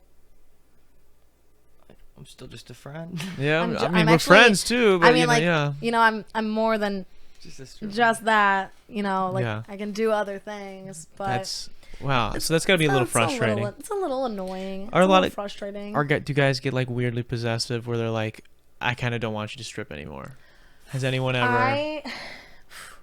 I will never leave the club for a man. Never. Respectfully. That is my money. That is my hustle. You don't make that much money. If you think you can support me without me working at the club, by all means, I'll quit the club and I'll be a housewife. But if you can't support me, I ain't finna do it. I'm not saying I need a boyfriend that's going to pay for everything, pay for me. I don't really like that, nor do I want it. Because in every single relationship I've ever been in, I've had to pay for everything. Man. Sending shots. I am sending shots. But it's the truth, because low-key, every guy that I've ever been with has been silver spoon. Has had the perfect life. I live in a nice house. My parents aren't divorced. My parents are so in love. Like, look, I got a car when I was 16. It's a nice car. I drive a fucking whatever the fuck. And I'm like, great. I had to work for everything. I've been working since I was 14. I got a car that sucks. I've been smoking weed since 7th grade. You've been 7th grade. Like, you and I live completely 8th. different lives. And it drives me crazy. And I'm like, how the fuck do I always get these silver spoon boys and girls? And it's like, fuck, like they don't know the understanding of working. Silver spoon people usually tend to they tend to lack perspective. They haven't seen anything else besides the one way it's been because they haven't had to. They've had nothing that's really fucked up their whole life. Struggle. Yeah. And it's so annoying. It's so annoying. Like I can really be, wish people would be like humbled by that shit. They just, you don't know what you don't know, and I think in a lot of cases, people that have been super privileged like that, they won't get what you're talking about right now until something happens to them. And that's why it's always hard until they lose something or they lose somebody close to them. Or a lot of times what happens is even like super sheltered people get to college and they run into people like yourself or like who is overly experienced and has had shit happen to them, shit happen to them. And then something real happens to them or maybe roommates or something. And they're like, how to react. And then sometimes bad things can happen. Their world is falling apart. Yeah. And it's like, bro, I've actually been through that world falling apart a gajillion times. Yeah. Like, that's Tuesday. There's always a rockier bottom, but there's always a brighter light. Mm-hmm. Yeah. Great piece of advice. Please use that. Do you think that maybe some of these silver spoon guys or anybody are fetishize the fact that you're a stripper? They're like, I think it would be cool that she's so out there, she's so wild, I'm so safe, whatever. They're just like longing for something and they're like, oh, that'll be the spice that I need to make my life not boring. Yeah, it's like kind of annoying. I mean, I've been fetishized on a lot of different things, which is like kind of weird, but it's also like weirdly flattering. Like I've had guys come up to me and they're like, oh my god, you're the perfect like little hot like little anime like tattoo like little e-girl. Little e-girl. And I'm like, thanks. I don't really see myself like that though. Like I can get like the little anime goth girl thing, like the e-girl thing. Like I can get it, but I don't really feel like that. I don't really feel like I fit in an aesthetic like that because I'm just like too much of like a broad variety person. But I've been over fetishized about my tattoos, about my piercings, about the way that I walk, talk, dress. The fact that I'm young, that's the worst one. That's just weird to me, bro. It's a different thing because I've had guys like come up to me and they're like, oh, like, babe, like, let me buy you a shot. And I'm like, oh no, like, I'm sorry, like, I don't drink. Like, sometimes I lie to dudes at the club. And then they're like, oh, that's so hot that you're not old enough to drink. That's fucking weird, bro. It's weird, but sometimes I lie and I'm like, oh, like, I'm 22, like, I'm like a dry January kind of girl, like, I'm not doing liquor this month, like, thank you, I really appreciate it. And I'll lie and tell people that I'm 22 because at Club A, I had like 5 dudes in 1 week walk away from me. Thank God, because I told them I was 19. They're like, yeah, I'm sorry, you're just too young. Like, I can't do it. Like, I'm gonna feel weird about it. And I was like, well, I mean, bless. Sucks that you're losing money, but respect to them. Money, but respect like, to them. Thank God. Like, yeah. But I've also had dudes come up to me and they're like, you're 19. Like, oh my God, like, and I'm like, if you want that girl over there, she's 18, she loves it. Like, it's fucking weird. Like, there was this dude in the club the other day, with this guy. Like, this guy came in like 5 days in a row to come visit me, and I was like, okay, like, whatever, you're not have whatever. And he brought in a friend one night, and my little girly friends, Dakota and Trixie, shout out them, they were like on this dude, and this dude was like infatuated with them. The next day they come in, Trixie and Dakota aren't there, and I was like, you know, like, why do you like them so much, if I could ask? And he's like, you didn't know that they're 18? Like, that's just it's like so like risky, it's so hot. And I was like, you're 25, that's fucking weird. Yeah, that's weird. And like, again, character that I'm fucking with, granted, he's like a little bit older than me, and I had asked him, and I was like one of the first times like we like ever like kind of like eloped or whatever, I was like, do you like me because I'm young? He was like, Halo, please don't think that I like you because you're young. Like, it doesn't make me feel bad, it doesn't like make me feel weird, like, I don't think it's really sexy or anything, but like, I don't see you as, you don't feel 19 to me, as he doesn't feel his age to me. Like, he feels a lot younger and I feel a lot older to him. So it's really fucking weird. But like, I told him, I was like, dude, like, if you're fucking with me because I'm young, like, I gotta go, bro. That's just weird. No, it's weird when dudes are like, yeah, they'll be like in their late 20s and or 30s, and they'll be like 45 years old, and they come up to me and they're like, oh my God, you're 19. Or they're like, you know, like, they like are like waiting and plotting for women to turn 18, girls, children to turn 18. Like, this you're chick, still a baby. She has I said that I say this all the time I've heard this, people say this shit. I'm like, bro, she has study hall. What is the real life equivalent to a study hall? There isn't. That doesn't exist. You don't get a time in real adult life that is set aside for you to fuck off. If you want to fuck off, you are deliberately choosing to not get that bag, to not be with your kids, to not do whatever. Exactly. And like, you're trying to fuck with somebody that still has baby fucking study. It just blows my mind. I've known people, and let's say I don't know people anymore. Okay, good. Because of shit like that. That's weird. It's really weird to me. And like, low key, like, I kind of thought about it because like in like my high school days, like when I was like a freshman in high school, like one of my first like high school boyfriends, he was a junior, and I like watched him graduate and everything, and I'm like 15 and he's like now like 19, and I was like, you don't think this is a little weird? And at least you guys were dating before he was 18, yeah, but still, but yeah, like, still a little weird. At the same time, like, it was a little weird, and like, he ended up cheating on me, so like, thank God I got a reason to get out of it. But like, I like look back at that and I'm like, I'm 19 right now. If a 15-year-old boy or girl came up to me and they were like, oh my God, I'm just so infatuated with you, you're just so beautiful, like, do you want to be with me? I'd look at them and be like, you're 12. You're a kid. You're 12. Yeah, you're fucking you're a 12 to child. me. Yeah, anybody that's younger than me is 12. You're 12. Like, Yeah. a man that is literally like 2 weeks younger than me, bye. You're done. You're a baby. 12. You're an infant. I feel like a pedophile. Like 12 years. Yeah, I feel exactly. like a pedophile. Oh, do you have any other silly questions? I've for got me? some rapid fire ones I want to do. Rapid fire me. Any famous people ever been to a club? Anybody that's relatively Notable famous in any way. that you've had any interaction? That's a yes. That's a fucking yes. You sign NDAs, you can't talk? I am a complete whore. Okay. So, here's the real drama. Maybe I should cut that part out. Maybe I won't. So, the band, Jaden, JXDN. Yeah. I love them, okay? Fire, amazing band. They came into Club A. They were actually performing with Machine Gun Kelly and Machine Gun Kelly's crew and Jaden. They all came to the club. Sadly, MGK did not come to the club, but I got to meet him. It was great. He's kind of a tool, whatever. But the guitarist of that group, very infatuated with him. He was gorgeous. Japanese and German man, and he is tattooed the house down, stretched ears, beautiful streetwear. I looked at him in the club and I was like, oh baby, I want to take you fucking home. It's like my like first month of me stripping or whatever, so like I know how to bust down in the pole already. And me and him are like bullshitting. He literally gives me like $200 just because I'm talking to him, and he was like, Halo, like I really fucking like you, like do you want to come to my show tomorrow? And I was like, you want me to come to your show? Like yeah, like I want to come to your show. Like I'd love to see you perform, because like I knew their songs and yeah. I was like, what the? I was like fangirling and everything. And he's like, you know what? I'm gonna get you into the rave. Like I'm gonna get you a ticket. Like you're gonna get backstage. Like it's gonna be great. And I'm sitting there like, holy shit. I'm like really fucking like holy fuck. Yeah. And so I go to the rave the next day. I completely breaking contract. I'm so sorry, Club A. I'm such a little skink.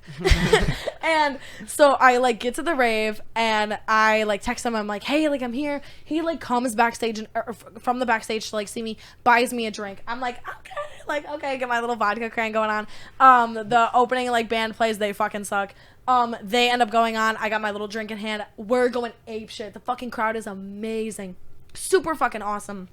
I meet some random girls. And were you backstage then too? No, at this time, like I'm watching them perform, so I'm in the pit and everything. Got you. They end up wrapping up performing and everything. So I kind of like go back to the bar area where like you could go backstage. There's this girl. This is completely random, but like this was like kind of a thing. There's this really pretty girl, and she's got the Prada boots on. She's like down the fucking house, dressed the fuck up for this concert. Got this Prada bag, got the fucking Louis collar, like everything. She's fire as fuck. And I watch this girl. And there's this, so pretty girl, random girl, runs into her, spills her drink all over herself, like all over the Prada boots and everything. And I look at her and I'm like, oh my God, like, and I grab all these napkins and I'm helping her. And I was like, dude, you're way too pretty to have to deal with this problem right now. And she's like, you are so sweet. Like, oh my God, like, I love you. I'm like sitting here waiting for my videographer boyfriend. Like, he's backstage. And I was like, ain't no fucking way. Yeah. I'm waiting on the guitarist, and she's like, oh my God, and we're having like this whole conversation. She buys me a drink. We're having a great fucking time. We both end up going backstage. Super fire. I wish I knew this girl's name. She was so fucking pretty. Probably have her on Snapchat. No clue what the fuck her name is. I don't want to name drop his name. If you want to find him, go find him. He's so gorgeous. He comes out from the backstage and he just looks at me and with the biggest fucking smile, takes off this VIP fucking lanyard, puts it on me, takes my hand, takes me backstage. Ew. Wow. So first of all, we're running all over the fucking backstage of the rave. It is astronomically insane. I've like seen parts of the rave where I've never fucking seen before. And we end up going into a genie bottle room. Do you know what that is? No. A genie bottle room is fucking amazing. So what do you think about when you think about a genie bottle? There's tapestries everywhere, like really low furniture, like really like ambiance, like smoke, like kind of like it's just like a smoking room where there's like tapestries and paintings and pictures and shit everywhere, like a cluster of shit everywhere. And not like bad shit, but like cool shit. And we go into this genie bottle room, and me and him were like smoking a joint, and we're just like talking and BSing. I found out that he was 37, by the way. Still smashed. Sorry. Oh my goodness. I know. He was really hot. I had to do it to him. Fucking the rave. Fucking in the rave. You fucked there. Hell yeah. Wow. Hell yeah. In the genie room? In the genie room. Blunt in hand. Best experience of my life. One of the top like 5 lays. Where was everybody else? Gone, bro. Like I got to meet everybody after the fact that I got fucked. It was amazing. Like got to meet the whole crew and everything, and I was just sitting there like, hey, what's up? Hey, what's up? And it was just crazy as fuck. And that was like my one celeb experience from the club, and That's pretty fucking crazy. So sorry, Club A. Totally. I mean, I didn't really go home with him, like anything. You just went to a concert. We just went to a concert, and I coincidentally got a dick in my mouth. Oops. That happens sometimes. It fell. It has. Yeah, I fell. It fell. Yeah. That was my one like celebrity cool guy experience. Which I think is crazy. That is crazy. And me and him still text to this day. That's fucking insane. I know. That is wow. I was nervous. I didn't think you were gonna have anything. Honestly, honey, wow. I have it. That's awesome. Wow. Holy shit. So Hell yeah. how much should a guy be in general prepared to spend on a night if he goes to strip club? Like, because I'm sure there are those guys that come in and they like think that they have some money, and then they're like, oh shit, these guys are spending a lot of money, and then they just like leave shortly thereafter. Depends on what kind of guy you are. If you are a share the love kind of guy, you are gonna be tipping hella girls.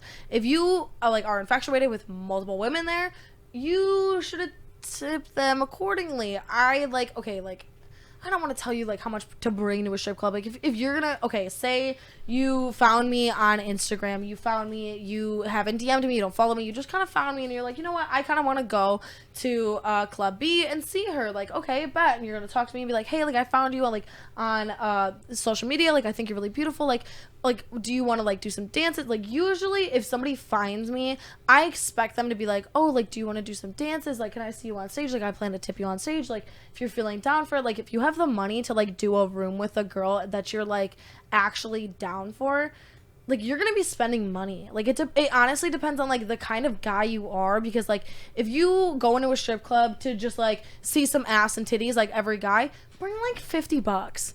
Bring like $50 just for the girls, like not your drink money, because drinks are expensive at the club. Yeah. Like if you're gonna order a Cosmo, honey, that's $15.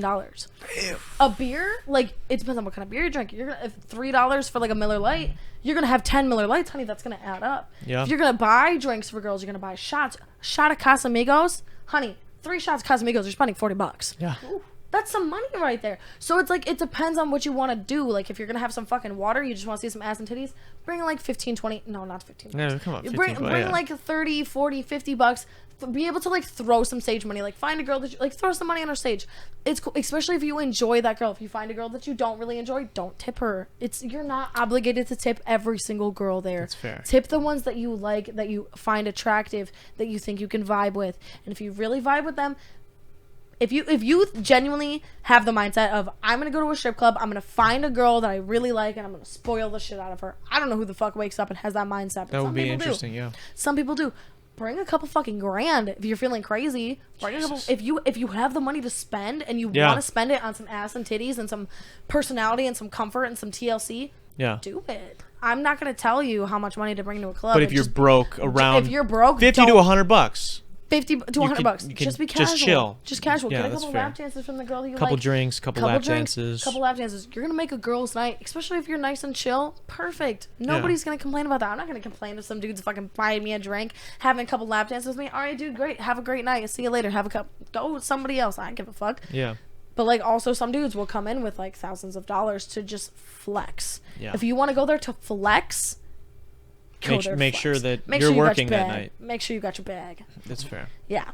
What else? We've got what is the biggest annoyance about stripping? What's something about stripping that pisses you off? Because it seems like you enjoy women. it. Women. Okay. Okay, so I guess there's like a couple things.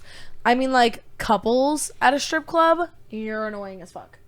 A girl that brings her boyfriend to the strip club, you're annoying as fuck. A guy that brings his girlfriend to the strip club, you're annoying as fuck. Really? I know people that do that.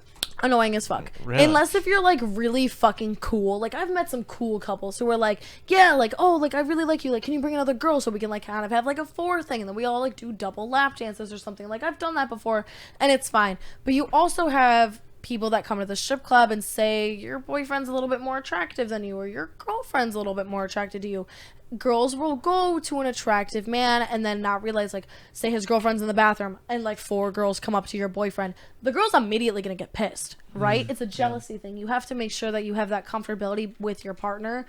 Couples are just really tricky, and honestly, stripper girls, we don't like when you do that shit. If you're a guy, leave your girlfriend at home. If you're a girl, bring your girlfriends, not your boyfriend. Is it okay? Yeah. Is it cheating for someone to go to a strip club while they're dating somebody? In my brain, yeah.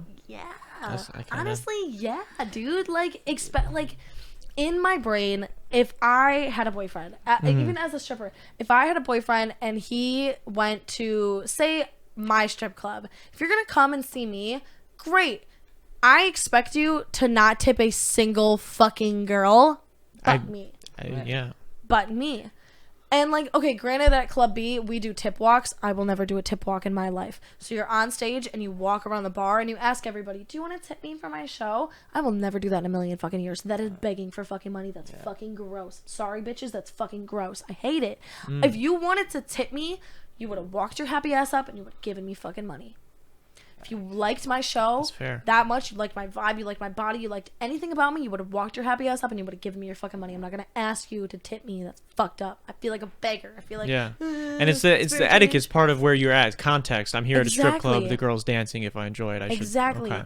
But like, I don't know. Like, if I'm dating a guy and say I'm not a stripper and like him and his boys go to the strip club, I'm gonna be like a little irritated. I'm gonna be like, why do you need to go to the strip club? Like, well, that's what I'm wondering. Is like, what is the point of going? Because I know how girls are at the strip club. Like, especially if like you're an attractive man. Girls are gonna come up to you and be like, oh my god, you're so hot. Like, bitches, I've literally witnessed bitches give out personal information. We do it all the fucking time, which is super shitty. I'm calling you out, strippers. But like, it's a real thing. Like, if a guy is attractive and you guys are getting a vibe, you're gonna get a number, guaranteed 100%. Have I given out Papa John phone numbers? Hell yeah. Hell yeah, I've given out fake phone numbers. Damn. But sometimes if I'm feeling some type of way, I'm gonna give a guy my number. Or I'm gonna give him my stripper Instagram. I'm gonna be like, okay, like, come find me. And like, you know, whatever, like, shit like that does happen. And like, I don't know this dude. I don't know if he has a girlfriend. I don't know if he has a wife. Like, bitches are like that. You have to understand that. Like, it's a real thing. It's like getting hit on at the fucking mall. Like, girls are gonna hit on you if you're really attractive. Like, unless if you're gonna diet down and like look broke, then I don't fucking know. But that had to be like, if you're my man's, please don't go to the strip club. Yeah, don't do it. That had to be like the saddest Papa John's order. I mean, because I'm going through with the order. If I was like this girl gave me this number and it ended up being fucking I get it. And it's like, hello, this is Papa John's. How can I help you? I'd be like, fuck it, man. What's the special tonight, dude? Just read me the specials. Got any deals tonight? I think I got a coupon on my card. Yeah, I'm ordering, dude. I am a rewards member. Yes, yeah. Okay. Like, I'm giving you the benefit of the doubt. Like, I'm sorry that I'm not gonna give you your number, but you're at least gonna get pizza. Yeah. That's fair. You're hooking them up. They're having a good night out at least. Yeah. Now, we did have some audience questions. Before I ask the audience questions, I want to ask you one last thing, because I went on stripper TikTok right before this in prep to just like, I wanted to get a feel, like, what are the strippers talking about? They were talking a lot of talk about different pole grip. What is pole? So I didn't even know what fucking pole grip was. Do you want to say quickly, because we don't have a ton of time, you want to say quickly, what is pole grip? Pole grip is literally a chalk for your hands, basically, to grip onto the pole. You put it on your hands, your thigh, and the behind your dominant leg, like knee and everything, and then you grip the pole with it. So you go on the pole and you grip it up, you tack it up, so you are able to stick to the pole, and that's how we stay so elegantly on the pole. Like, honestly, like, I stopped kind of using some of it because I use latex boots, which are another good grip for the pole, but it's honestly just to stay on there for longer, because if a pole is slippery, you're gonna fall right off that shit and you're gonna embarrass yourself. That's pole tack. What's something in your stripper bag that maybe I wouldn't expect to be in there that's kind of interesting to you? Fruit snacks. Fruit snacks. What kind of fruit snacks? Welch's? Fucking Welch's all fucking day. Fuck yeah, dude. Smiles, There's bro. always Smiles are solid. Always snacks in my stripper bag, and I don't think there's anything really random in there. Like a pack of extra socks. Like, I wear like 3 pairs of socks sometimes with my boots. Tight boots on, just sweating. Well, yeah, dude, my dogs be rancid sometimes. I gotta be honest with you, but like those extra like layers, it really saves your feet from like blisters and shit. I'm sure. So that's another thing. Yeah. Okay, now here are the audience questions. We polled people on Instagram. Someone asked, or Emma asked, is the tax process for filing taxes difficult? I am not gonna do my taxes. Okay. So that's usually the IRS can be on you now. Fuck the IRS. Come at me, bitch. The thing is with stripper taxes is you actually have to pay your taxes. Instead of getting a refund, we pay them back, because all of our money is cash. It's cash. Yeah. We're not getting taxed on any of this money. So a really smart thing that a lot of strippers do, they will get a day job and hide all of their stripper money underneath and just pay cash, because it's like a cartel thing or something where you just move in cash and laundering. It's laundering. It's literally laundering, and that's kind of what I'm on the wave of doing. Oh is my like, goodness. I'm not gonna. You don't want to say that. You don't want to say that. Allegedly. Allegedly. That's what we're doing here. Okay, I don't want to get you in trouble here. Yeah, I'm washing my money. Marcus asks, does she have any future plans career-wise, or does she intend to stay in the industry? I'm in my prime right now. Okay. I am going to stop stripping when I feel like I am not in my prime. I did not go to college. I would love to go to college. Actually, what would you want to go for? I really want to go for environmentalism, which like Okay. sounds so silly and so cute. But my original plan before COVID was a thing is I was going to graduate and I was going to join Peace Corps, which is like kind of like a Red Cross thing where you get to travel around the world for X amount of time. Like, so I would be like, it's almost like a stationed thing where you would be stationed out in Africa, Uganda, like Taiwan, like Indonesia, all over the world, and you would help like kind of people that don't like third world countries. Basically you're helping them after like disasters like Haiti and stuff. Like you'd go there, you'd clean, you'd build schools, you'd help people, like you'd do all of this like volunteer work, and it's a big culture thing, and I want to be cultured in that sense, and that's really what I wanted to do. I wanted to do that shit for like a couple years, but COVID hit, so it was like kind of like a thing, and I didn't want to go to school for with COVID because I have like a really hard time like learning online. Like I need somebody in person like telling me what the fuck to do. So but if I were to actually go to college, I would go for environmentalistic studies. And I don't know, I really wanted to be a marine biologist, and I'd love to just study and analyze like fish and the planet and making it a better thing, because this is fun. the only thing we really have. We have the planet. So like stop fucking using plastic. Stop fucking it up. Yeah, I should get the plastic Duncan. I'm a piece of shit. Someone asked, well, you kind of already mentioned it's your main source of income. Yeah. Okay. Someone else asked, okay, what's her dating occupation? We already got that. This might, I hope you don't take this inappropriate. This is not me. I'm the messenger, right? Questions. Has she ever given a customer top? I'm just reading the questions. I'm the messenger, man. So. I did not have sexual relations with that man. However, I have had a few men busting their pants in rooms with me. Not because I'm excessively grinding or humping on them, just because my ass is so delicious. Wow. But I have had men like literally like nut in their pants, and then they're just like, I gotta go to the bathroom. I'm like, okay, bro. At that point, then I just politely leave the room and hide at the back, and then I just let them leave. But I still get paid for the room because you. That's what I was gonna say, dude. At that point, you already paid for the room, bro. You just gotta suck it up and just chill. You're wet in the pants now. Yeah, you an extra pair of panties. Like, God. Yeah, never done any dirties. I'm not a dirty girl. Would you rather fight a chicken every time you get out of a car, or fight a gorilla once a year? I don't know how this pertains to stripping, but it's a good question. It doesn't really pertain to anything. It's a good question. I feel like I'd get mauled by a fucking gorilla, but I feel like I could just drop kick a chicken. Yeah. So you'd be cool with doing that every time you got out of the car, though. Every time I get out of the car, bitch, like even like an Uber, like it's not just says my car. I don't know. Yeah. Oh, okay. Like, I guess I'm drop kicking chickens all day. Yeah. Like My bad. That's dinner for me. I'll fucking catch that hoe and I'll roast it. Okay, that's fair. This is the last audience question. Okay. It says, you got 5 inches. You pick how many of those inches either go to your height or your wiener length. So I think he's meaning wiener height or length. I don't. To every man out there, I am speaking for every single woman and even some men who enjoy the penile preference. Mm-hmm. Size really isn't a big deal unless if you have a micro dick, then pop some fucking boner pills on fucking Pornhub. The thing is with dicks, speaking real, a 5-inch dick is considered small, right? It's not. It depends on how you use it. It's the motion of the ocean, baby. Yeah, that's what they say. Like, I'm gonna be real with you. Again, I'm a whore. I've had some fairly nice sex with people with King Kong fucking dicks. I kind of hate it. Kind of fucking hate it. I don't need your BBC from hell. I don't need your fucking Subway foot long, because that shit hurts. That shit hurts. I'm a very small. Like, I don't need a dick bigger than like 7 inches. That's fine. If you have 5 inches, it's fucking great. I don't really give a shit about your dick size. It's not about that. It's if you're a good lay, if you know how to like move and please my body. Speaking for every girl, if you know how to move and please the body, if you know how to listen to her and what she likes, then go you. But if you have a micro dick, sorry, honey, it's not gonna happen. Get a strap and tuck that shit. It's fair. Now we did do a poll. I asked people. I said, how many of you guys have been to a strip club before? Okay. And actually, 62% of our audience has been to a strip club. Oh so my God. hopefully they'll maybe they've already seen you. Yeah. And if not, maybe they will. Well, if you feel the need to stalk my stripper shit, please do. It's really sexy. We'll link it down below. We'll link whichever one you want linked. My We'll only. link. That's fair.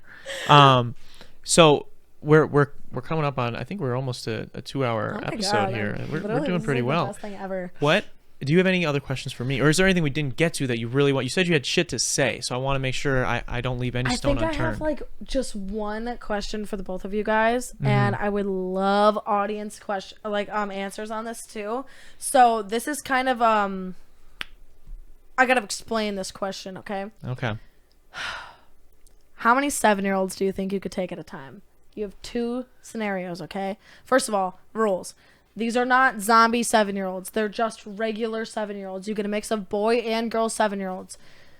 They have no weapons. You have no weapons. It is strictly a fist fight. Your 2 situations. A mob of 7-year-olds. How many 7-year-olds do you think you could beat in a mob? Like an armada of 7-year-olds coming at you. All at the same time. Boy and girl mix of 7-year-olds. And then the other scenario, you get a line of 7-year-olds. So you get 1 at a time. How many in a line do you think you could take? And how many in a mob do you think you could take? Personally, I think I could take about 15 7-year-olds at a time. In a line, I'm fucking up like 45 of those motherfuckers. Yeah, for a line, I think I could go for quite a while, just drop kicking them one after another. It's not like you're killing them. It's just like a I don't even they're have to kill unconscious. them. Wow, they're my unconscious. mind's fucked. I went straight to murder. Rip their, I know. Yeah, I was Straight to murder. breaking skulls in my head. That was Crack scary. them open. Yeah, no, that's wow. Okay, yeah, in a mob. In a mob. Mind you, they're kicking and biting. You think you could take 15? I'm saying at least 15 7-year-olds because in my brain, I could take one of those motherfuckers by the ankle and just swing spin him, yeah. around and shit. Tornado. I was that thinking the motherfucker. same thing, like Hulk Loki style, just grab him by the leg and just fucking beat him up. Yeah, you can. Yeah. I would kill. That one would die though, probably. That one would be fucked up for a little bit. I mean, I'm not gonna tell you that they're not gonna be injured or possibly like immobilized, but like. How many in a mob? In an armada. In a mob, man. I'm trying to mob. think. I got jumped by a mob of like 7-year-olds once. I was doing this it was like it was teacher bring your kid to work day in high school, and I like worked it, and so I was wearing these like Santa Claus American Eagle underwear, and one of the kids caught it, like saw it, like my pants like slipped a little, and they were like, he's got Santa Claus underwear, and they, for whatever reason, that was enough. Where 20 some kids just felt the need to like try to pay. But I wasn't allowed to fight back. Oh, of course, yeah, because they're kids. So I had to fall and let them just attack Child me. abuse laws do not apply to this, by the way. So in this situation, I think I could take close to 50. Close to 50? Okay, but in a line? Or at a time? At a time, 57-year-olds at a time. Yeah, but like that's like 2 classrooms of 7-year-olds. Because the thing is, there's only so much of me that they'd be able to even reach, and if I grab that one kid, it's gonna be hard. Like, I feel like mentally it's gonna do a lot to them too. Once you grab the one kid and start swinging, when they see the one kid run from fear too. Yeah. Like, but like maybe if they're like just kind of like in the mode to fight, like these kids have like not been like training or whatever, but they're just like I fucking hate Spartan children. Dude, like I'm gonna kill him. Like if they're going for blood, like I don't know, man. Like that would be fucking crazy sometimes. Yeah, I'm probably close. Maybe not 50. Probably close though. Yeah. Probably around in a line? there. In a line, 100 easy. Okay, solid. I think in a group, God, I'm a pretty petite guy, so I would probably go with around the 15 to 20 range in a group for myself. But in a line, I'm thinking if you conserve the energy, you could go for a long time. I'm thinking like I'm thinking 100 almost. Yeah, that's what I'm thinking. I'm thinking if they're coming at me in a line, punches or even knocking them out. I love asking this question. I love it. I just wind up I just literally sit in like a power stance and just hold my right leg back, and the second they get close enough, I'm just kicked to the face. I'm just killing them one at a time. Like they would die. Curb stomping kids. Yeah, not good. Not good. Don't do that at home, guys. Please don't. Please don't hit your 7-year-olds. Yeah. Unless. I mean, if you have to, you have to. Yeah, if you have to. But I really appreciate you coming on Dude, and doing I will the do show. this any day of the fucking week. I would literally love to come back and talk about, Well, I think we've got plenty to cover. I think we've got more to get into. Of course. I want everyone's Kanye West opinions in the chat right now. Okay. Go Kanye. Team Kanye. I'm all Team the way. Kanye. I'm so sorry. Kill me, unfollow me, block me. I'm Team Kanye. I was at Donda. I cried my eyes out at Donda. I was at Jesus is King. I have such an obsession over Kanye. I feel really bad for him. Really bad for him. But I love the guy. We love Kanye here. I also love Pete Davidson. So tough, bro. You're in a but I love Kanye more. I'm a Kanye girl. Shout out for that. That's fair. Well, shout out Kanye. Shout out everybody. Are there anybody else want to shout out before we wrap? You did do a lot of shouting out today. I kind of hate it. No. You gave a lot of people shout outs today. Some negative ones too. Couple negatives. Some name couple drops goods. in there. Couple name drops in there. The only person I can really shout out is everybody from high school that told me that I couldn't fucking do it. Fuck you. I hate you. Every single little popular bitch that thought that they were cool at Central High School in Paddock Lake. Go fuck yourself. You're not hot. You went to You're Central? broke. Fuck yes, I did, and I hated everybody there. Wow, I didn't. The only person that I didn't hate, Miss Rahana Muhammad. Love that woman. She was a teacher there. Love that bitch. She'll never see this. Guaranteed. Probably not. No. And I love her so much. But if you had more than 1,000 followers in high school and you thought you were cool at that high school, I fucking hate you. You're a piece of shit. You know exactly who I'm talking about. Thank you. I want to jump on that real quick. If you have more than 1,000 followers and you don't answer DMs and you're literally in the like 1 to 10,000 range, like you fucking suck. Because suck. I'll be trying to book people for this show, man, and I have like 900. And Please follow me on Instagram. they I have just- like 1,700. people just won't follow. People they don't. How, do you answer DMs, right? Or you at least look? You look. You look. You checked. You saw when I sent you the DM to be on the show, and so you look. You might not that's answer all different of them. because the Rita last name, I knew it was gonna be fine. I knew I was Fair. gonna be fine. But like, if you're fucking like pussy licker 999, like I'm not gonna answer you. Okay, Like, you're that's fair, yeah. Like a majority of the time, people DM me. Like I'll look at my like request or whatever, and I'll click on it, and I'll be like, oh, But you look fuck. at the request. I look at the request. I look at exactly what you sent me, and I stalk your fucking profile every single fucking time. Do you get a lot of foreign do the same people? Because thing. I get a lot of foreign people, and I'm not even like some I get the Prince attractive. of Like, Nigeria trying to get in my ass every day, and I'm like, excuse me, sir. It's awesome. might be a What the fuck Tinder are you swindler. Yeah. Tinder swindler, yeah. I hate Tinder so much. Shout out Tinder for being a piece of shit. Yeah, that's Fair. fair. Mm-hmm. I've never had Tinder, so I don't know. Yeah, I think the only thing I'm actually gonna shout out is Duncan? plastic. Oh, plastic. Go That's fair. plastic. Go me. Follow me. Halo777. That's my actual account, and my stripper account is Halo666. I love it so much. Swag. If you're gonna follow my OnlyFans, please, for the love of God, don't ask me for my bathwater. Actually, ask me for my bathwater. I'll give you that. I use a lot of Lush bath bombs. It'll probably smell really good. Don't ask me for my piss. Stop asking me for my dirty outfits. That's fucking weird. I'll sell you my socks. That's about it. That's Maybe fair. like a pair of old lashes. I'll give you that. What's the price on a pair of socks? pair of socks? I'm fucking like $50. 50 bucks? I feel like you're selling yourself short. $50 is pretty cheap. People pay swear, $50 man. for a picture of your feet. Ask me for feet pics.